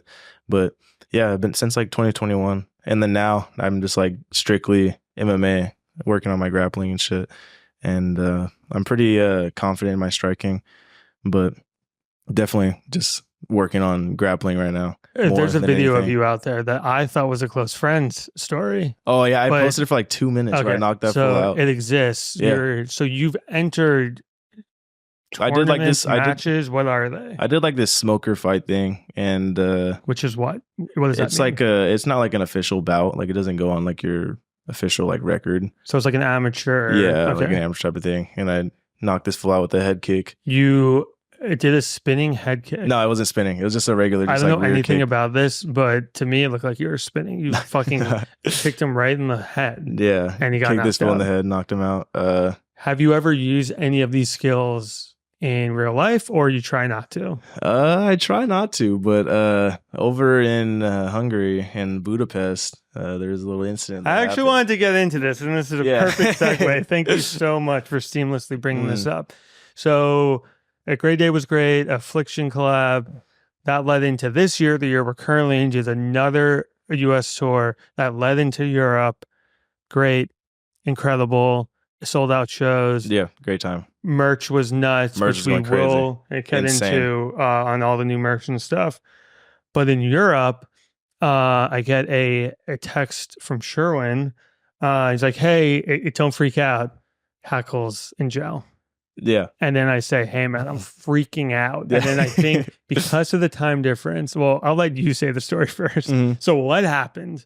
All right. So and is this out there or is this? This is out there. I had went live and I posted some funny shit on Twitter. I was like, just had to knock out some fools. Oh yeah, messing with my manager, H-Do world champion, undefeated world champ. Yeah, it was funny. Anyways, so we had a show in Budapest, and it was a show on like this weird venue. It was like a boat. It was like a big ass boat, but it was like a normal venue inside. But on the outside is the boat, and where we were parked, it was like. So the bus is here, and then there's the canal like here where the boat is, and then there's like the bank that leads into the canal, and a small little strip where you can walk through, and it's blocked off on both sides, right? Because there's fans on both sides. No one should ever be where these fools were at. No one should ever be there unless it's anyone on the crew. Like, and for some reason, these fools went to the side of our bus, and I'm up in the lounge, top lounge. I'm just kicking it because the show had ended a while ago. And I hear the bus door open. I just hear commotion, just like people yelling, like, get out of here. What the fuck you doing? Get the fuck out of here. All this, all that. I walk down, and there's these 2 Hungarian dudes like on the side of the bus. They shouldn't be there at all. There's no reason they should be there. And, excuse me, but they were just like hella aggressive and shit, like all up in our face and shit. And like, I guess that before I had walked out there, they were like all up in Sherwin's face. When I walked out, like immediately these fools were just like aggressive on me. And like, were they fans or random? No, people? they weren't fans. No, they were random ass dudes. They're saying shit like, "Oh, like get it. This is our country. We can walk here. Get out of our country. Go back to your country." All this shit. Also, to add some context, if Budapest is, I don't want to make any sweeping statements about an entire place. It's not the most chill place. No, not at all. Politically, it's not very chill. No. Okay, yeah. And but bro, like. Yeah, I walked out. This fool's in my face, and I just immediately had to drop this fool. He's too close to me. He's all aggressive, hella in my face. I dropped him. His friend rushed me. I dropped his friend too. Like into the water? Oh, the first dude, I rocked this fool so hard I broke his nose. It was like, bro, it was like it sounded like a baseball bat. Like someone just hit a home run like over the fence. And anyways, cracked this fool's face open. There's blood everywhere. It was like all on my fist and shit. It looked like a movie. Like it was like dripping down my arm. It was all on my shirt and like on my pants. Like the stains are still there on my Burberry pants, bro. I'm hella mad. But anyways, that fool drops down. He's rolling into the fucking canal. He didn't get all the way down. He's just rolling down the bank. And then like he like stopped down there. His friend fucking like rushed me, and I dropped his friend. And then like, yeah, from there it was over. And do you think it was a racially motivated attack, or I don't know? They were just hella just all up in our space and just like causing an issue, and they weren't leaving. So I had to make sure and they were just like aggressive. They were a threat. Like if I would have walked out there and they weren't aggressive, I wouldn't have done that. Yeah. And then like, yeah, drop both those fools. And then I go back into the bus. I'm like fucking cleaning myself up. Like my fucking knuckles are all cut up, and I'm like wiping the blood off and shit. Fucking putting goddamn triple antibiotic ointment on my fist. And like everyone's coming up and everyone's all hyped. Like, yo, bro, you just did that shit. Like, what the, like, you're crazy. Like, yeah, like dapping me up and shit. And like, I felt bad because I really fucked these dudes up. Yeah. And like, I felt hella bad. I was like, yeah, I don't even want to like, cause they just kept talking about it. Cause it was insane. And I was like, yeah, I gotta get out of here. I didn't want to hear it anymore. So I left the bus. I went to the venue, back into the venue, the green room, just so I don't have to hear about it anymore. And then as I'm walking over, like I'm feeling hella bad. Like I wish I didn't do that. And I was walking back, and the dudes that I just did that to, they're over to the right. Like I have to walk past them, but they're behind security. And the one dude is like holding his nose, fucking blood everywhere. The other dude's like sitting there, and like security's like holding them back basically. And they were still talking shit. They're like, yo, fuck you, like all this, all that, like you fuck you, piece of shit. They barely spoke English, but they were just like cussing and shit. And they're like, okay, the cops are on the way. And I was like, all right, cool, don't care. And I just left because I wasn't gonna like fight these fools again. I already fucking beat these fools' asses. Walk back to the venue. I'm sitting in the venue, and then like the cops come. There's hella like lights outside, and I was like, fuck, dude, like maybe I should dip. So then I changed my pants because I knew they would see the fucking Burberry pants and like, or the blood too, and be like, oh, that's him. So I changed pants with Zach. Zach gave me his pants. Fucking shout out Zach. Yeah, shout out Zach. A legend. We switched pants, and then I took off, and I just took off. I just went hella far, walked hella far, and I was gonna book a hotel and just stay there the night, hop on a plane the next day to the next city. But Sherwin called me, and he's like, yo, like they're really tripping, like they said they just want to like talk to you, whatever. And I was like, what if I just hang up on you right now? And he was like, do it. And I hung up on him. And then like I just continued with my plan to go to the hotel. He calls me again. He's like, yo, bro, they're like really tripping. Like they're gonna put a warrant out on the bus. They have a warrant out. They have a warrant out for you. Like you won't be able to fly tomorrow. Like they're gonna search the bus, all this, all that. And I was like, fuck, like I can't have the bus like be held, because if the bus gets held, we won't be able to make it to the next city. So I was like, fuck, I'm just gonna take one for the team. And I they said they just wanted to talk. These fools said they just want to talk. Classic. Yeah. So I get in an Uber. I go back. They always only want to talk. Yeah. Post a picture for my close friends list. I'm like, I'm going to jail. Wish me luck. Free me. Like jokingly. I saw that. I thought it was a joke. Yeah. It was like, I posted it jokingly. I was like, free me. Yeah. And then like I walk over there and I'm like, yo, what up? And like they asked me what happened. I told them what happened. They're like, okay, we just got to go to the station. You tell us at the station. I was like, okay, cool. Had all my stuff. I saw my phone. I was in the backseat of the police car. I saw like my phone in my hand and shit. I wasn't cuffed or anything. We get to the police station and like, that's when they like arrested me, was there at the police station. And they like took all my things and no one really spoke English. So it was hella hard. And I was just like, yo, can I get like a phone call? Can I like call someone to like let them know what's going on? And they're like, no, like you can't call anyone. And because I guess in Hungary, you don't have the right to a phone call. Like when you go to jail here, you can call somebody. Yeah, but, it's fucked over there. Yeah, you didn't have the right to a phone call. And I was like, I can't call anybody. And like, they're like, nah. And then the one dude who spoke the most English, I was like, bro, just like, please, like, I'm like working right now. I got to like let people know what I'm doing, like where I'm at, like when I'm going to be back. Cause I have shit that I got to do. And he was cool enough. He let me call Sherwin. So I called Sherwin and I called my mom. I was like, yo, mom, going to jail. She's like, what? And I didn't have time to explain it. And, but she was hella driven. I just like gave her Sherwin's phone number. And then, yeah, they took all my shit and had to sit in the cell for like fucking like 12, 13 hours. Was there anyone else in there with you, or is there was a single cell? There was multiple cells. It was like there was like a room and there's like a desk in there where like the officer sits, and then there's multiple like it was like solitary confinement cells. Like you couldn't see outside of it. The door was like a like you're just in this room. How large were they? It was a big room. It was a decently big room. Like it was the size of this or even larger? It was probably the size of this, just a little bit bigger. But all there was in there was just like a metal bed and a water fountain.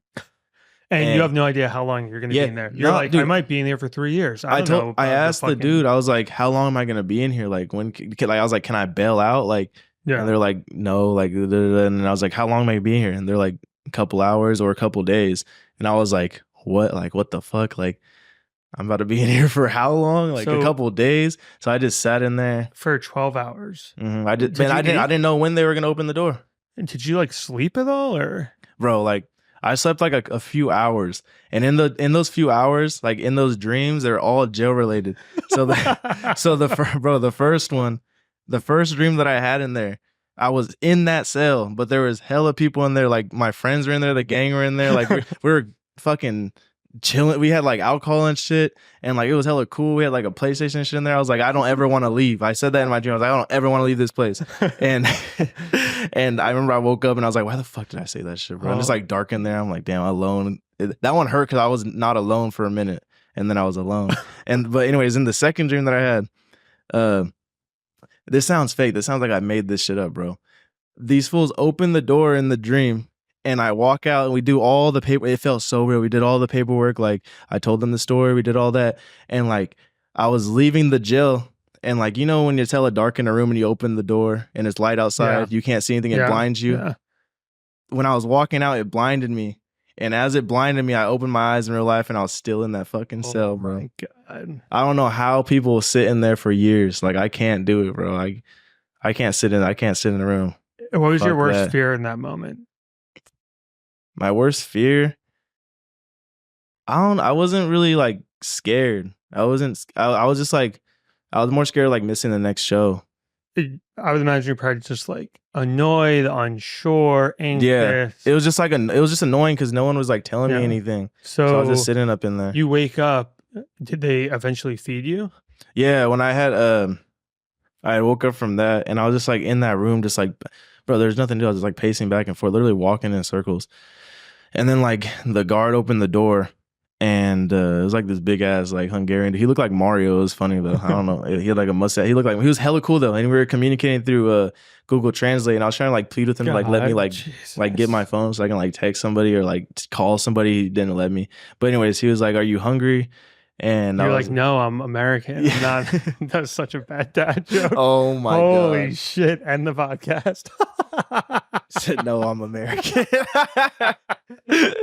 But anyway, he was like, "Yo, do you want to eat?" And I was like, "Yeah, I'll eat." And he brought me like this like chili that was in a bowl, and like it wasn't good at all. I doubt it was, dude. I didn't know how long I was gonna be in there, so I ate the whole thing because I didn't want to like be hungry later, because that would have been a whole nother thing if I was sitting up in there hungry. And I remember when he gave me the food, he turned the phone on the Google Translate and it said "Bon appetit," and I was like, "This motherfucker, come on, bro." In like a fun way or like a screw you way? I don't even know. He didn't have an emotion on his face. I feel like it had to have been like a nice way, because Bon appetit for a bowl of chili in jail. Like, bro, just let me out of here. I smell hella bad too. We just did the show. I didn't get to shower. And you just this fool's blood was on. I can smell it the entire time. It was so bad. Face was all greasy and shit. So how'd you eventually end that? What happened? So they had opened the door, and there was like a fat ass dude, and there's a dude that spoke English, and one was like the interpreter, and then the fat ass dude was a lawyer. And we like left the room. We went upstairs, like the interrogation room or whatever, like, you know, like the room you see in the videos and shit. Right. And like they just like asked me what happened. I just like told them, and then like I was able to like go into a different room with the lawyer and the interpreter. Like, oh, so you had tell a lawyer. the lawyer? Yeah, I had like a Hungarian lawyer, and like I just like told them what happened, and like they just like got me out, and I had to take like the mugshots and all that shit. So I haven't seen those mugshots, bro. I tried to imagine they're online somewhere, bro. I tried. I tried to find them. Like, I feel like online. that's like an American. You have the right to know who we're locking up. I feel like they definitely don't have that. Yeah, I had I called. I wanted to get the mugshot, so I called the station. I was like, need to make a T-shirt. Yeah, I was like, yo, I'm gonna make $1 million. I was like, yo, I need that, and like he was like, oh, you got to email them. So I emailed them like, yo, I need those mugshots, and they never responded. No responded. Which is it's also funny because you put up the photo of you leaving jail and a selfie with the lawyer on steps, and he's kind of in the background. Again, I was like, that's not his lawyer. Like, this is all a bit. Bro, it was so funny because the detective room was like up the stairs, and this fool was like he was hella fat. He was hella lagging walking up the stairs, bro. And then when we got to the room, he was like huffing and puffing. I was like, damn, bro, is my lawyer finna die before I tell my story? Am I ever gonna get out of here? But no, shout out to that lawyer. He was cool. Look at my lawyer, bro. I'm going to jail. So then you just leave and you fly to the next city. Yeah, I just flew to the next city, and then I imagine you probably have to go back to court or something, and you're just never going to go back there. Yeah, I got to go back to court in Hungary. I'm never going, because, bro, I'm going to lose that. Also, I'm going to lose that and go to jail. Like isn't Hungary the first Europe tour is that the same? Yeah, some fool was wearing like a Trump hat. Yeah, so there's already so many issues there, and it's just not a fun place to be. Yeah, so not cool. Sorry to all the fans in Hungary. Yeah, at least I'll never be back see there. You again. If I go back there, I'm gonna fucking be in cuffs. I can't go back. So was that your first time in jail? In jail? Yeah, no, I've never had a problem with the law. Yeah, no, I've never even had like a ticket. Damn, it's crazy. Yeah, never, not once. So that tour just wrapped pretty much. Yeah, it just ended a few months ago. Yeah, it ended on, I think it was June 26th. I'm pretty sure. Or yeah, because it was June 26th. And yeah, I stayed out in Europe. I was in Europe for a while, just like kicking it and shit. It was cool. Okay, so another thing that we briefly spoke about, but not fully, is the fans know you as the shipping boss. Yeah, because at one point, you and Sematary were shipping all the clothes. And that got to be way too much. Yeah. And then you mentioned that you had you and your sister and her friends. Yeah. And without revealing too much information, these are thousands and thousands of orders that you're hand shipping, and you're also the middleman between the production center and you're receiving it, and you're like printing out the shipping labels and like everything. And that went on for years. Yeah. How'd you know how to ship all those shirts? That was prior to us. Bro, that was just like, I just figured it out. I just learned how to do it. I just like common sense. I don't know. I just figured out how to do it the fastest and easiest way. I mean, I did it one way, and like it was slow like the first time, and then each time I just learned new tricks to make it faster. And we got we would sell thousands of shirts, and we'd get them out in that same week as soon as we get the shirts. There's times where we got it out in a few days. Like I just like figured out I figured out a system that worked for me, and along with my like sister and all of her friends doing all the fun, labor. Or was it like eventually like, oh man, this is like way too much work? It wasn't. I mean, it was work. Like it wasn't like fun, but it was cool to like see where all the shirts are going and orders. And it was pretty like rewarding to like get it all done and knowing that like I did all that. Like because that's a like you don't know how many shirts. 5,000 shirts. That's like you can't even. That's so many shirts. That is so many boxes of shirts. They wouldn't fit in this room. No, they would not fit in this room at all. A merch order sent to my office for the very first concert. And it wasn't that many. No. And it was stacked up against my walls. And I was like, and we would do thousands. Space. Yeah. Yeah, we would do thousands. And it would be like multiple truckloads to the post office. But it was just like, it just became too much because we had a lot more going on. At one point, shipping the shirts was the main operation of Haunted Mound. It was how we made all our money. Performing shows, you're on the road a lot. Yeah. You need merch for shows. And it's not like you start the tour with, here's all our merch. At various points throughout the tour, there's merch shipments coming in, restocks in Europe. It's a whole thing. You have so many fans in Europe. How do we ship it to Europe? And how do they not... It pays so much for shipping. So eventually it became a little bit too much for you to handle. Yeah. And then we worked on finding a different outside company. Outside company to handle that. Yeah. Which is what the setup is now. Yeah. Setup now is, it doesn't go, I don't see a single shirt. It's through a different company. But you see the samples. Yeah. I see the sample. Yeah. Everything is still made by Sematary and you. Yeah, and everyone who makes their shirts, like members who make their shirts. We see the samples. Yeah.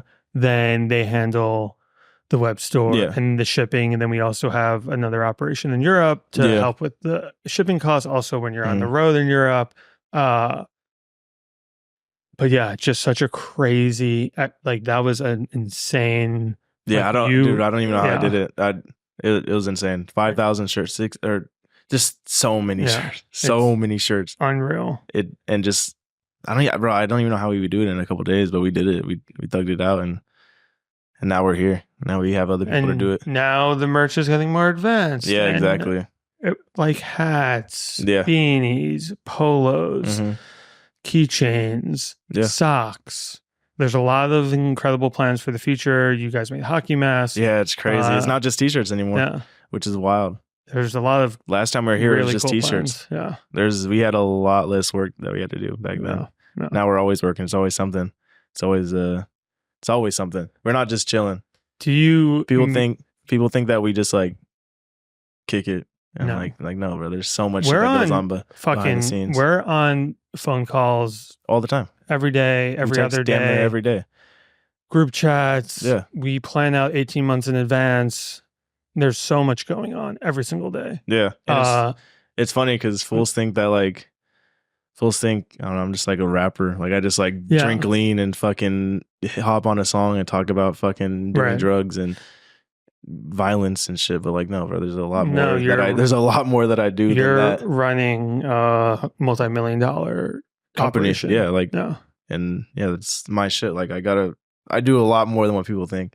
And there's a huge misconception. You also mentioned a few times in passing that you own the brand. Yeah. Haunted Mound. I own Haunted Mound. Me and Sematary own that. And so it's a lot of work, but we have a really good system. And it's crazy to see like building it from nothing to where it's at now.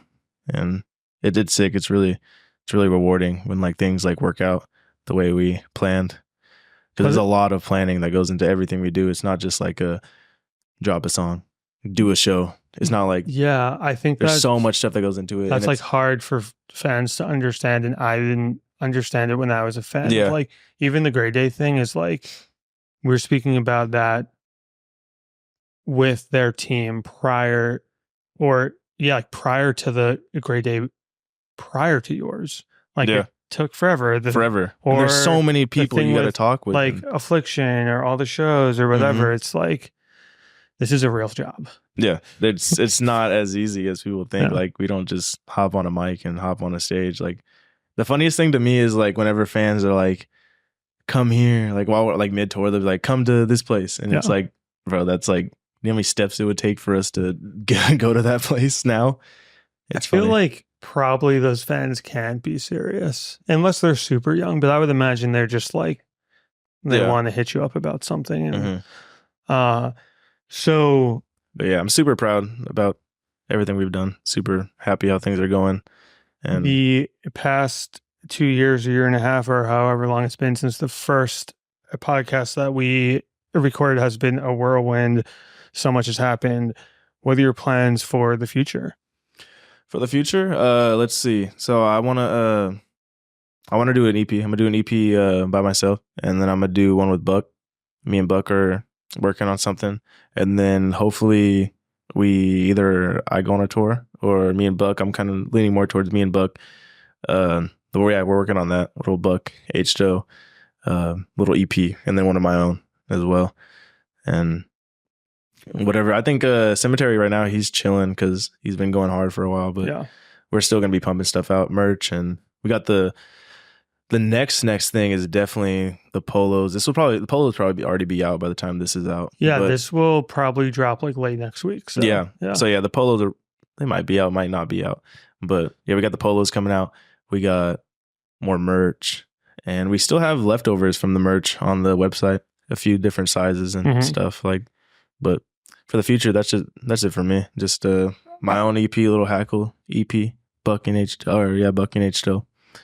Tour will be fun. It'll be a smaller one, but it's gonna be sick. It's gonna be like the Haunted Nation, like that size. It'll be cool. Like those shows are incredible, and I think you having your own shows, him having his own shows, like that's obviously the plan for the future. Is everyone stands on their own, and there will still be group tours and group projects or whatever, yada yada. But like everyone's their own artist within the collective, and it's definitely possible because I mean we've seen it with the Haunted Nation shit. That was literally just the West Coast. That was like 3 shows, and that shit went crazy. So imagine like me and Buck, like that's gonna be fire. I can't wait for that. I can't wait to get back on the road. I love being on the road. I hate being at home. Yeah. So going from somewhat, you were like a fan of Sematary to now you guys are like business partners, collaborators, very close friends. How is your relationship with him now throughout all this? We're cool. We obviously talk a lot less because we're like we live together for months on it, or like not even just live together, like we work together and we're on a bus together for months. And like so we talk a lot less. We live super far away from each other now, and we kind of just do our own thing, but we still talk here and there. Like he'll send me some stuff he's working on, I'll send him some ideas, and obviously whenever we talk about business, like it's almost like all the time. But like we're still cool. We just don't obviously not as close as before because we don't live together. We don't live close, and we just have a lot of stuff going on in our own lives. Like just it's not the same as before. And same thing with the other guys too. Like it's like, bro, like we kick it for months, like 2 months, every single day, from when we wake up to when we go to sleep. Like so it's like with anyone like that, we're not gonna kick it all the time outside of that. I'm curious about, you have a lot of ink, you have like your own style going on. At one point, I think maybe you were dressing more similarly. At one point, I think you were dressing more similarly. Similarly. At one point, I think you were dressing more closer to Sematary, and I think the whole crew was. Yeah.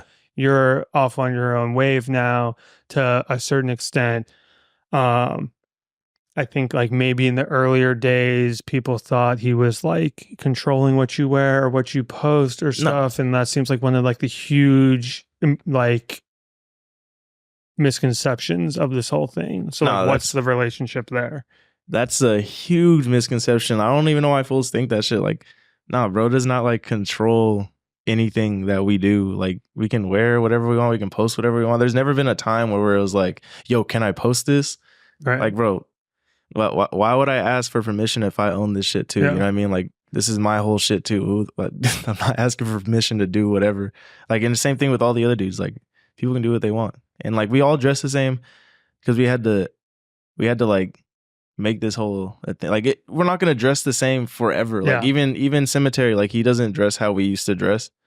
Like people grow and like change styles and shit like that. Like I think too, at one point it was his thing at first. More people joined.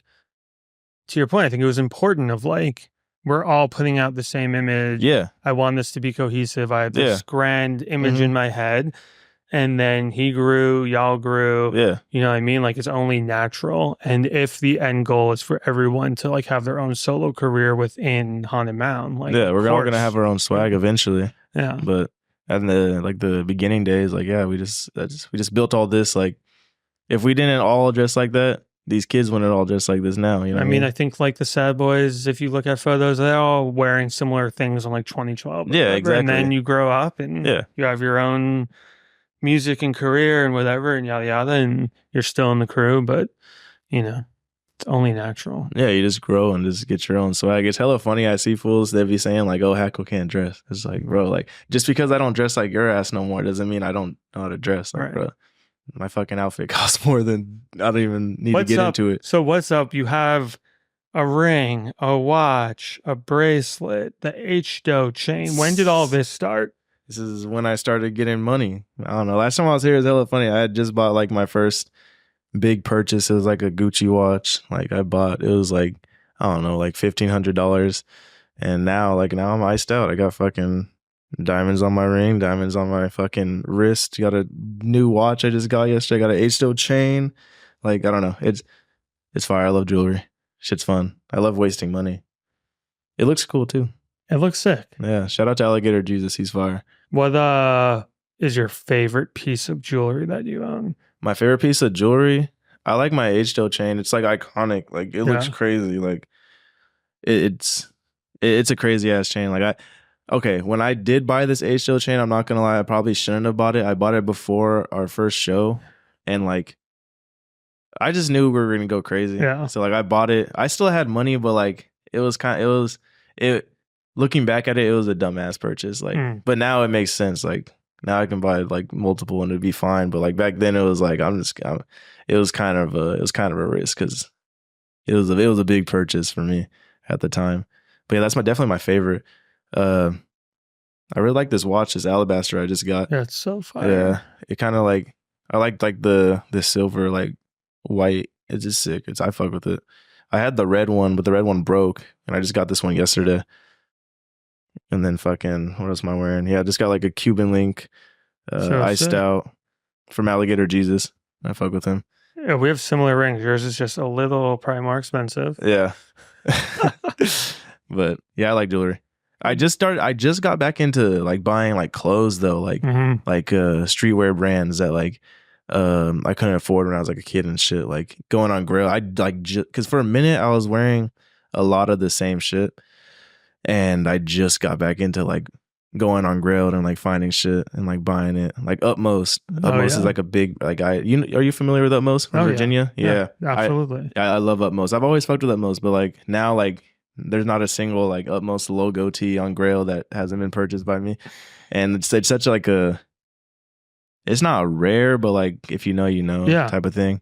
And which is like what it's supposed to be, which is what streetwear was at one point, or skate shit. Like if you even wear like a Thrasher, he was like, oh, you skate. Yeah. Or if you wore like a fucking Supreme thing, it's like, oh, you know about all the lore. Yeah. And now like the smaller brands that's the way to like express yourself. Yeah, it was sick though, because when I went out to Virginia to the Kray show, obviously the dude who owns Utmost is from out there.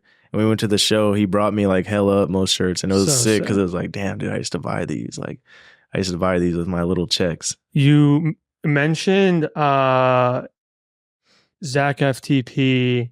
He did a show with they sponsored the show with Black Kray when you were younger. Yeah, in Oakland. And now you have an FTP tattoo. Oh yeah, FTP tattoo. Shout out to Zach, because Zach he got us the Chief Keef feature. Yeah, we never even talked about that. That was a big thing. But anyways, Zach is sick. I've always fucked with FTP. I've always wore FTP since I was like a kid. Like since I was like 14.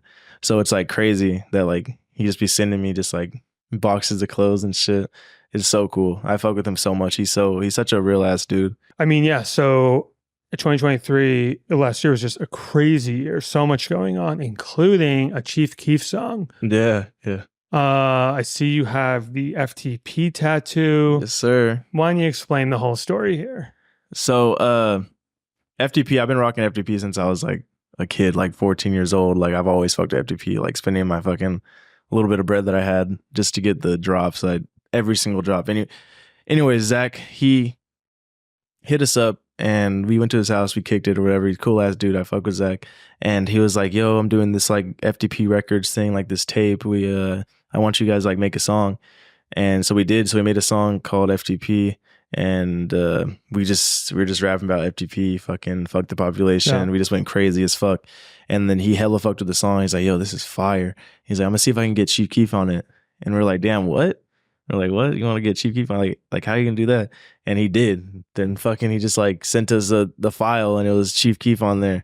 And he like sent a video of like, it was fucking, it was fire. Like it just came back and we were hella hyped. Like we didn't even know Chief Keef was gonna be on the song when we made it. And he was. It was. And I feel like it's crazy. Like he came with a crazy verse that matched what you guys were doing. Like it wasn't a random old verse. It wasn't like a throwaway. No. It was like people say that where they're like, oh, this is just like a throwaway verse. Nah, bro. No, like, he recorded to what you guys like. He heard the song and recorded it. And it was really like some old shit. Yeah. Like his old style. Yeah. It's so sick. Dude, that was so fire. Dude, I like had it on my phone for months. I was so scared I was going to get hacked or something was going to happen. I was accidentally going to put it somewhere. Yeah, bro. It was a scary time for me. That was crazy. We were sitting on that for a minute too. And it's sick too to like see my face like on the cover, obviously. And it's on the FTP website. Like if you go to the FTP website and like go to like the FTP records part or whatever, like we're there. And it's like, it's crazy to be on that website. Cause bro, I still buy the clothes off of there. On the drops, I still buy shit off of there. Bro. Zach will be like, bro, don't buy anything. I'm like, bro, I'm buying something. Bro, I remember the first time he sent me shit. I was like, I've so much free shit that's came my way over the years. But when I got that box, I was like, wow, I made it. I was like, so fire. 2016, I met him when I did the Suicide Boys show in 2015 or 16. And yeah, dude, he's so cool. He's such a good dude. Like he really like looks out for the people that like he fucks with. And there's not a lot of people like there's not a lot of people like at his like level that are like that. Yeah, no. Like that just invite these fools you don't even know like to your crib and like send them clothes and like get them a Chief Keef feature like that. It's crazy. Shout out Cell Phone Illusion. I'm blanking on his real name. Shout out Tom. Yeah, I love Tom. Who I guess he helps run the brand. Yeah. It makes the clothes with Zach or whatever. Yeah, Tom's cool. I fuck with Tom. Same with Castillo too. Shout out to Castillo. Shout out to Castillo. The fucking go, dude. And shout out to his brand, Heavens. Yeah, Heavens is fire. They all came out to the first LA show with Cole Bennett and Jake. Yeah, that was cool. Yeah, the first. No, it wasn't the first LA show. It was the LA show on the tour. It was the first tour. Yeah, and that's when we met Cole Bennett. Yeah, that was so sick. Yeah. You also met one of your other heroes, Black Kray, and you opened up at the show for him. You're on the song with him. What was that like? Bro, it was crazy. So, like I said, I've always been a fan of Kray, and he had a show out in LA, and he had followed me at the time, but I didn't know if he even I thought he maybe just followed me, didn't know who I was. So I drove out to LA. This was like 2021 or 2022. I drove out, and it was like one of those shows at the warehouse with like Tracy and a bunch of people. And anyways, I go to Tracy's house. We're kicking it at Tracy's house, and we pull up to the show. It's me, Tracy, dripping so pretty, and we're sitting side stage. And Kray and Zach and Auntie and City Boy Johnny, they all walk in, and like I see that. I'm like, yo, that's Kray. And Kray he walks in, he turns the corner, he looks right at me. And like he like comes up to me. I'm like, yo, what the fuck? This fool coming? He's like, yo, Hackle, what's going on? Like, what up, bro? Like, I see you going crazy. Like, and we were just chopping it up. It was hella sick, hella cool ass dude. Everyone that he's around's hella cool. Auntie's, she's fire. She's amazing person. Same thing with Johnny, City Boy Johnny. I'm actually really, really good friends with City Boy. Like we talk damn near every day. Oh wow. Yeah, that fool. I that's like one of my damn near like closest friends. Like we talk all the time. And that's when I met him, was there. anyways, I was telling him like, yo, bro, like we got to make something. Like it'll go crazy if we make something. And he's like, yeah, it's good, it's good. And then we made that Hollow Be My Wrist, and we made that song. It was fire. Then we flew out to Virginia to go shoot the video. We're out there for like 4 days, and we're just all just like kicking it and shit. And we made the video, went crazy, and yeah, just since then, like, good dude, good friend, and it's just crazy because that was like my biggest idol, and like I seen him. I forget the last U.S. tour. We had a show in Chicago, and they had a show in Chicago the same day, and I didn't even tell him I was sliding because I just figured I wouldn't be able to slide because we had the show at the same time. Our show ended. I literally ran through the crowd, hopped in the Uber, went to his show. His show was still going on. Like he was on stage. I didn't have a ticket or anything. I didn't have guest list, nothing like that. Like I didn't even tell him I was going to slide because I didn't even think I was going to be able to get there.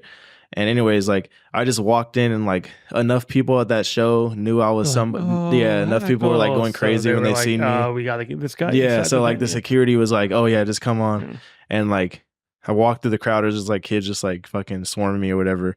So I just got like access to the side stage, and I walk up on stage, and fucking Auntie's there. She sees me, gives me a hug, and fucking Kray sees me. He's like, yo, what up, bro? Like, yeah, what the fuck are you doing here? Like, how'd you even get here in time?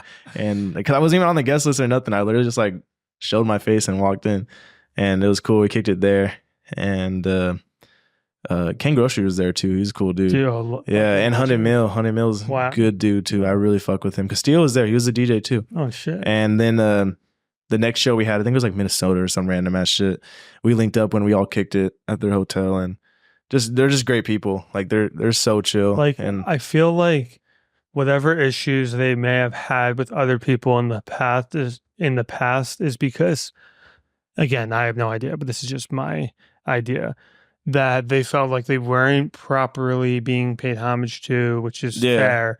But it's so clear with you guys that you're fans and like you shout them out and this and that. Yeah, I shout them out all the time. That like I think that's where like, oh, like they're like real and not trying to like fake it or whatever. Yeah, no, I really fuck with Goth Money and all of them. Like big shout out to Kray, big shout out to Auntie, big shout out to City Boy Johnny, Haunted Mill, Ken Groceries. It was sick.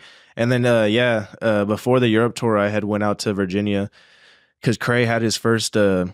He had his first Virginia show in like years. It was like a long time. And so I pulled up, and I was kicking it with Johnny like the whole time. And then like we all linked up at the show, and Johnny was like, yo, you want to like do a few songs, like open with me? And I was like, yeah, crazy. Sure. And like I go out there, and it's like damn near like my own show. Like everyone knew who the fuck I was. It was crazy as fuck. And then obviously Kray went crazy as fuck. Everyone went crazy. Like it was sick. It was a good time. And another artist that you ran into, and I was there for this one, we were at Summer Smash. And Summer Smash, you had to like walk from each stage to each stage, and you kind of had to walk through the crowd, and there's like a video of you guys and me and Sherwin like rushing through the crowd, all people were like coming up on us. And then we were near the main stage, and we're walking through, and then all of a sudden I hear someone scream your name. And who was that? Was that Babytron? That was Babytron. Yeah, that was Babytron. Like, what the fuck? Yeah, he's like, yo, Hackle. Yeah, we were backstage at Summer Smash, and he's like, yo, Hackle. And I had never talked to him before. Or we like chopped it up back and forth. I've never met him before, is what I mean. And he was hella cool too. Like, shout out to him, and shout out to fucking Certified Trapper too. He's cool ass dude. Yeah. But yeah, everyone in their team, like their TM is super sick. He's cool dude. And I seen him then. Then we went to one of his shows in San Jose. We linked up then, and then they came to SAC, and we kicked into SAC at the show. That was fire. You have such an inspiring story. You've accomplished so much over the past, 3-4 years, from working at Round Table and all these odd jobs, and now you're seeing the world and meeting your heroes. I know you have a lot more that you want to accomplish, but what advice would you have for a young artist who wants to be in your spot, or really anyone trying to follow their dreams? You just always got to stay positive. You just got to just keep your head down and keep pushing, keep grinding. Like you'll get whatever you want if you just work hard enough. That's really all I got to say. Like you just stay positive. Like I always say, like, just don't be down on yourself. Like if something doesn't work the first time, like it'll work eventually if you just keep working hard. You just gotta just stay positive and just keep grinding. And that's how we got here. Bro, like, you know how long, like how hard it was to get a show. Like, if we would have stopped the first time, we would have not been here. And like, yeah, you just gotta keep grinding, bro. You just gotta like just do your thing. Don't worry about what other people are saying. Just stay positive, do your own thing, keep grinding. Incredible advice from an incredible human. Hackle, thank you so much. Yes, sir. Coming on the podcast. Thank you for having me. I appreciate it. It's crazy being back here. It's been a long 2.5 years. We've done a lot of things. And we will record part 3 in 2.5 years. 2.5 years, yep. 2026. Subscribe to the channel in order to watch it first. I couldn't snap.